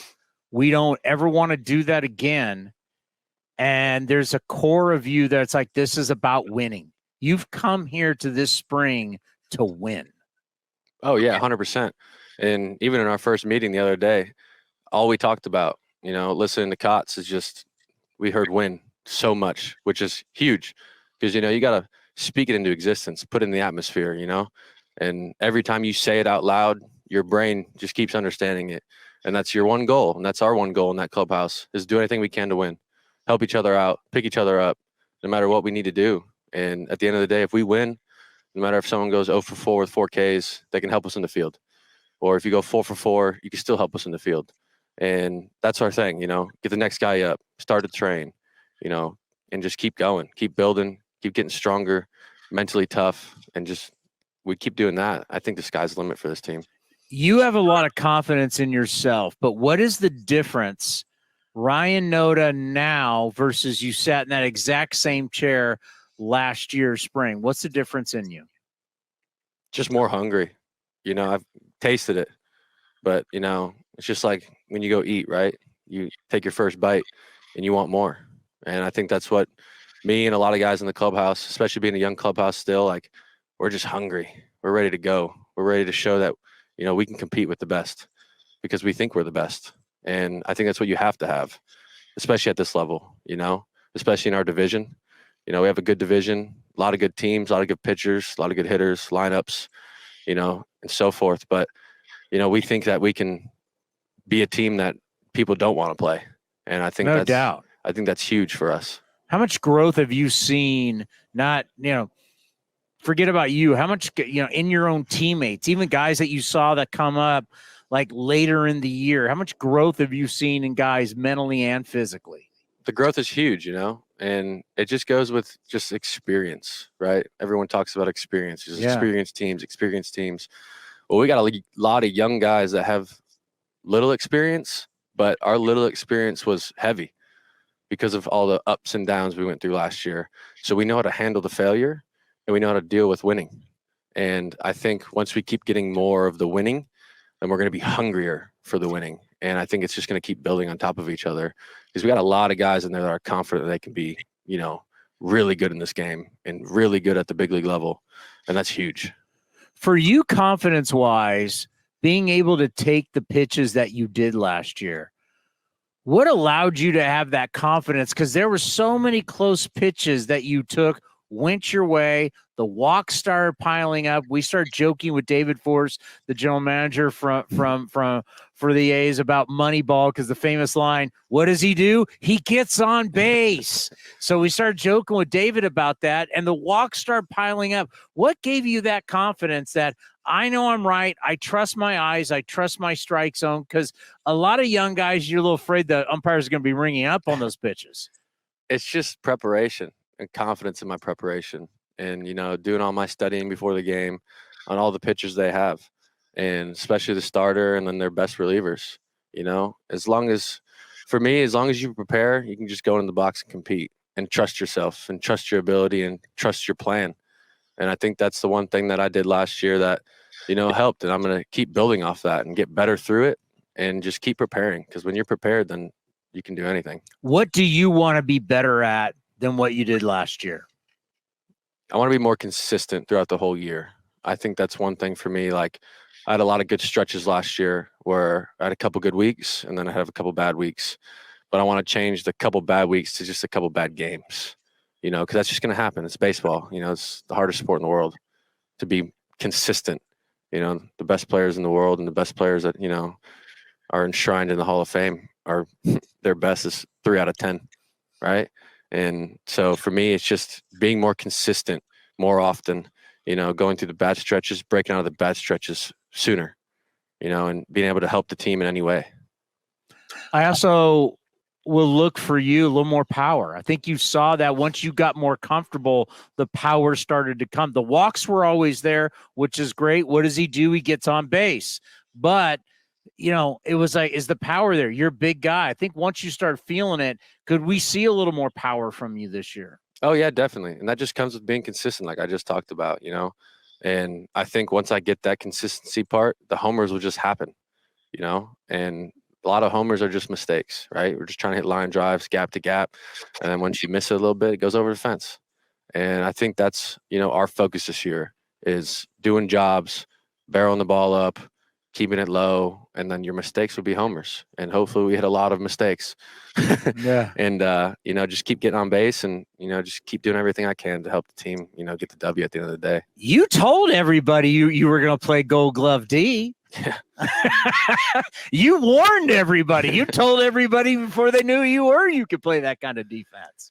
Yeah, it always helps too to have, Emar, always getting us out there every day, early work, our footwork, hands, everything around the bag. I had a lot of stuff this offseason that Emar and I went over, at the end of the year for me to get better. And I feel like I have.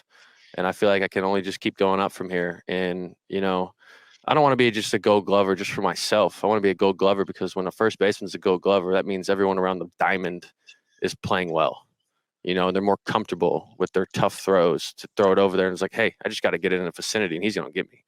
So I just want to make everyone else around the field, have a little bit more relaxation. And, I think that's just going to be huge. If this interview doesn't fire you up for 2024, I don't know what will. We believed in you from day one, and we expect bigger things this year. And I love how you're talking about winning. I think a lot of people don't understand what's in that clubhouse, and they don't know what's coming in 2024. I'm excited for you.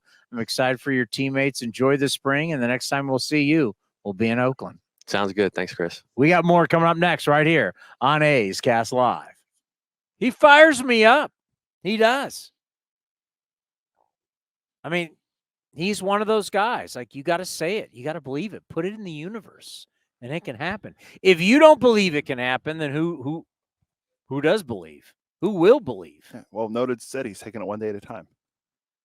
Once again, can you do it any other way? And once again, David Bowie left the 70s for the 80s, but can I not take it one day at a time? How can I be in tomorrow when I'm in today? That's just looking ahead to the future. So if you're focused, it sounds like you're looking more. If you're thinking more about tomorrow than you are today, you're looking ahead. You already have today accomplished. You want to get a head start on tomorrow. I don't even know what I'm eating for dinner, let alone talking about what's happening tomorrow. Food. You're trying to, where's JP Sears? I can't focus on Sears on Friday. I'm focused on Lawrence Butler today. That was great to catch up with Law. Biggest fan of the program. He might be a bigger fan. You don't think the players watch A's Cast? He might be a bigger fan than we are, and we work on it. You don't think the players watch A's Cast? I can tell you what, Bobby Crosby watches A's Cast. Yeah. He was very excited to see. Well, Lawrence Butler watches A's Cast and A's Cast Live, and they listen to it. Bobby Crosby once texted me out of the blue saying from Arizona. Was it from Arizona to Texas? Yes, from Arizona to Texas. All he listened to was A's Cast the entire time, the whole ride home. Yeah. What did you say? He's I'm going to use a radio term, a P1, like Law. Oh, wow. Law's a P1. Oh, yeah. Cavnar better be a P1. She's got to get it. She's got to get up to date. She listens, yeah. Hopefully. This Caray kid, you just think you have good hair and you're good looking, you can get away with that. You better start paying attention. We'll get him a podcast. Korak's not showing up for first game? What's he doing? He's got a tea time? as JJ Blade said in the interview, which will air tomorrow, that's above my pay grade. So who was it? Vince and Johnny, game 1? Yes. Is that what it is? Saturday? Why do I keep thinking it's the Brewers was last year? Yeah, this year Saturday it's the Rockies. Rockies. The rock pile. Wasn't last year the Brewers the first game? D-backs. Was it? What year was it we started the Brewers here and we made a big deal about it? I don't know, man. These years all come together. I don't know. Was Ryan Braun still on the team? No, Ryan Braun was on. All right. Cecil Cooper, Robin Yount, and Paul Molitor were not on the team. What about Cecil Fielder? Harvey's Wallbangers. I don't think Cecil ever played he was for with the Taves. Broker. That's right. Yeah. Sorry. Prince Fielder. Yeah, Law fires me up too. I'm telling you, we got a bunch of young, hungry, super athletic guys. And if you don't like Lawrence Butler, then you just don't like A's baseball. We've given you the shortstop. We've given you the first baseman. Nice reference. Can you name what team and broadcaster that is? Yes. Yeah, you can? Yes. Light the beam? Yes. That'd be former Kings broadcaster Grant Napier. And I remember him as a former SaberCats broadcaster. I remember his former. If you don't like that, you don't like arena football. Did he sign off on the Rome show all the time? If you don't like that, you don't like the Jim Rome show. Because he fill in for Rome sometimes. Yeah, Grant Napier. If you don't like that, you don't like NBA basketball. All righty. If you don't like Lawrence Butler, you're not an A's fan. Here is A's outfielder. Could be center, could be right. I don't know. Get him in the lineup. How are you, my man? We've been looking forward to seeing you this spring. I'm doing good, Tony. How about you? How about you? You know, I'm trying to tell everybody, and I know a lot of people are going to be like, oh, there's the A's guy just talking again, but I think you're a great example. Hey, man. You've grown up with these guys. You've been playing with these guys for years, and what we've always seen with the A's is that core grows up, and then all of a sudden you guys become men at the same time, and it's time to rock. I think a lot of people don't understand that you guys are going to be better than people think. Yeah, I think we're going to have a way better team this year. You know, a lot of team chemistry already built up, you know, with us playing with each other through the minor leagues. You know, we added some veteran pitchers to go with our young staff. So, I mean, to what I've seen so far in these 3 days of camp is looking good. You know, everybody's young, everybody's hungry, everybody's trying to establish themselves. Just going to make us play harder. You know, the narrative around us isn't too good right now. So, you know, it's just building more fire inside of us. So, you know, people aren't really expecting us to do a lot. So that's just going to feel us to do more. Do you get that feeling that you against the world? Oh, yeah, I get it every day. Every time I open my phone or see something on social media, people talking about us, man. I mean, it's always us versus the world. But, you know, we're built for that. So, I mean, that's not a problem for us. And I think we're going to go out there and handle it well this year. All right. You got your taste of the big leagues. What was it like heading back to Georgia when you took on the off-season workouts?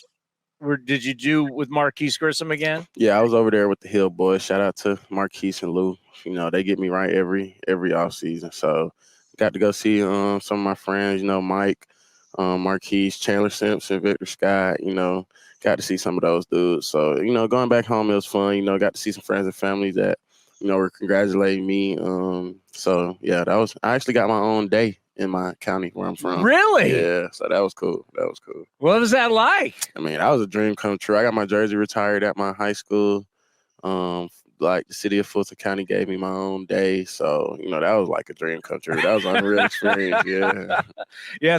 Life changes when you make the big leagues. Yeah, exactly. Big 360 turn. Big 360. But you know what? That's something that you've been working towards for so long. You got that taste, but I know you want it to be way better. So what was it like this offseason to say, it's great that I got there, but this is what I have to change to be the player that I want to be at this level? Yeah, because, you know, I got called up last year and I did pretty good, but for myself, I didn't think I did that pretty good. So, you know, I went into this offseason, probably took like 2 weeks off max, you know, instantly got back to work, training, getting better, you know, perfecting my craft, trying to, you know, fix the holes that I had last year in the league. So, you know, just every day was just trying to get better. I'm working out with a good group. They're competitive. So, you know, it's always a challenge in the weight room or on the field, anything we're doing, just challenging each other to get better. So, I'm feeling really good on this year, and I'm really expecting us to have a good year. What do you expect of yourself this spring? I just expect myself, to be a leader. It's a lot of guys that are young, but like Aletman said in the meeting yesterday, he doesn't care if you have 2 years in the league or 2 months in the league. Like if somebody's doing something wrong, hold them accountable. So, I just really want to pick up that leader role this year, get the guys on the right track, make sure everybody's on one page, make sure we all buy in for the bigger picture. Yeah, well, you've been here. I mean, I know it's funny. We're joking off the air that people have called you a veteran guy and you don't have much time in the big leagues, but from a standpoint of being in this organization, playing the way the A's want you to play, you've been here now for a while. I can see where people and just your personality, I can see where people look to you to lead. How important is that to you that people view you that way? That's just, I'm just thankful people can, see me and look at me as a leader and think of me as a leader. Cause, that's a very important role for a team. The leader is the one who sets the standards, sets the energy, they're going to the one who's going to lead the team to victory or the losses. So, taking on that role, it just, it comes with, a lot of talking, a lot of people going to say things about you, but, there's just what is a part of the game. So, I mean, I'm just really excited. For us as a whole, coaching staff, pitching staff, hitters, I'm excited for this year. How much have you watched your guys change around you? And not only are you growing as a person, as a professional athlete, but the guys that you've been playing with, it's the same thing. Playing with these guys for like the past 3 years, you just see them where they were and then you see them now. You can just see big adjustments, guys going every offseason, constantly making adjustments, trying to get better, working harder, trying to get faster, cutting weight if they need to, gaining weight if they need to, So, I mean, everybody seems like they have their head on straight. They know what they want. They know what they really want to get out of this as a whole, as a team, which is a championship. And, for us to do that, everybody has to work hard, do their part, buy in. And, just really come out every day with a winning mentality because we don't want to have that same year as last year. Last year sucked. Yeah, that was terrible. And some of us had to do the entire year. Yeah, exactly. It was a long year. And I've been telling a lot of people, like, we can't go back. Yeah, I was watching it down there in the minor leagues. It was even hard to watch. Me and Bobby Crosby watch those games and just, it'd be tough because, I'm like, please just give me a call so I can come help. Yeah. Having Bobby here, how much does that help you? That helps me. Like, he doesn't even understand how much that helped me. Him being my manager last year, and he's going to be our outfield coach this year, even though he didn't play outfield. He first day he came to all the outfielders and was like, hey, I'm not an outfield coach. I want you guys to know that. So, just bear with me. I think it's going to be a learning experience for him. But I mean, he's just such a great guy that he's gonna easily talk to him, easily adjust. Like if it's something we don't like doing, he can easily just tweak a drill, to where we like it and stuff like that. He's also gonna help us, bring out the things we could take from the infield to the outfield. So, having Bobby Crosby it's a huge plus for us. How much are you just looking forward to get games going to see what you worked on, put it in action? Man, I wish Saturday was tomorrow. I'm like ready. Today? You're ready to go today? I could go in there and put a jersey on and play right now. I'm ready. See, that's what I want to hear. Because last year, spring training, we were like, we're kind of all looking around going, but I don't have that feeling. Like this year, I have the feeling like I don't want to get into the gambling aspect, but I'm like, if I could gamble, I'm betting the over on. Yeah. And the over is not a lot, but I'm bet because I just think there's this momentum going with these players, with what you guys have started to build, and it's fun to watch professional athletes grow up. And you guys have really, you started out as just a kid out of high school, and now you're a man ready to rock. Yeah, Zach has it on his glove. Trust the process. No matter where you start, it's always about how you finish. You could come in in an organization, weak, skinny, not much power. But if you put the work in over the years, the work's going to pay off and you're going to start seeing results. And, just got to stay down for the come up. So, it's never about where you start. It's always about where you finish. I know you got to get out of here. You guys got this meeting coming up, but we want you in Oakland and we want you on this show a lot. Yeah. I love coming on this show. I think this might be my favorite podcast right here. You're a big part of what we got going in our future. And I think, once again, it's like I try and say, man, don't listen to the outside noise. It's what's going on in that clubhouse, and what's going on in that clubhouse People, they may not be ready for it. No, they're not. That's fine, though. That's what we want. We want to shake the world. We want to shake up the league. We want to put the league on notice. We want all the teams, when they play us, to underestimate us, just so when we hit them in the mouth, it hurts even more. I love it. You have a great spring. Thank you. And the next time we'll see you, we'll be in Oakland. We will be in Oakland. I love it. We got more coming up next right here on A's Cast Live. Are you feeling it? How do you not go? The rain or the excitement? That's not rain. There's a couple drops. Oh, my God. How Panic City. soft are you? The guy from Pennsylvania's. It snowed when I was there. that damn groundhog told me it was going to be spring sooner than later. Punxsutawney Phil? Correct, yes. Did he show himself this year? He did not see a shadow, which I think means longer winter. No, that did not see means there'd be early spring. I just watched Bill Murray Groundhog Day. I really don't know. I've been how it shot, works. stabbed, electrocuted. The best was when he's doing the ice sculpture. Yeah. Great movie. That was a great. Yeah. There's been 2 Bill Murray references. Meatballs, you got to see Meatballs when he's running the summer camp. Well, I remember you mentioned it, yeah, but I've never seen it. We're going to have to get some outtakes of that and start playing them on the show because that's who I am. I'm like Bill Murray, Meatballs, and everybody's all depressed. I gotta pick everybody up at the camp every day. I think the other thing you could do, too, is we could take some drops when we get close to the Masters. Here's this unknown groundskeeper. Cinderella story. About to win Augusta. Oh, he's got all of that one. David Forst, State of the Union, was fantastic today. Yeah, he was great. If you're an A's fan and you got, I mean, he gave you everything. I mean, did we miss any? Could we have missed anything other than you telling him who he needs to draft in July? He liked the name I gave him, though. It's the first time he actually agreed with the name I gave him.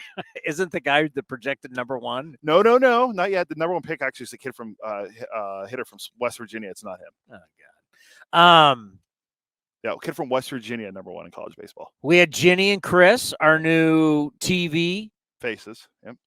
That's the thing. It's like we have the voice of the team. Well, that's Ken Korak and Vince Cotroneo. TV people are the face. The new faces of A's baseball. Jenny and Chris. Yeah. Jenny, Chris, and Dallas. Yeah. Oh, now it's time. We should probably go. We got this. Oh, wow. Jenny, Chris, and Dallas sounds like a morning show. Yes. It's raining. It is raining. What the hell's going on around here? Yeah, all right, we better to quote the great Hank Stram, who was the head coach of who? The Chiefs. It's actually raining right now. We better go. I don't want our new. Yeah, it is actually. It's really raining. Everybody, thank you for watching day 2. It's about to pour rain. A very dark cloud is coming over us. We'll see everybody tomorrow right here on A's Cast Live.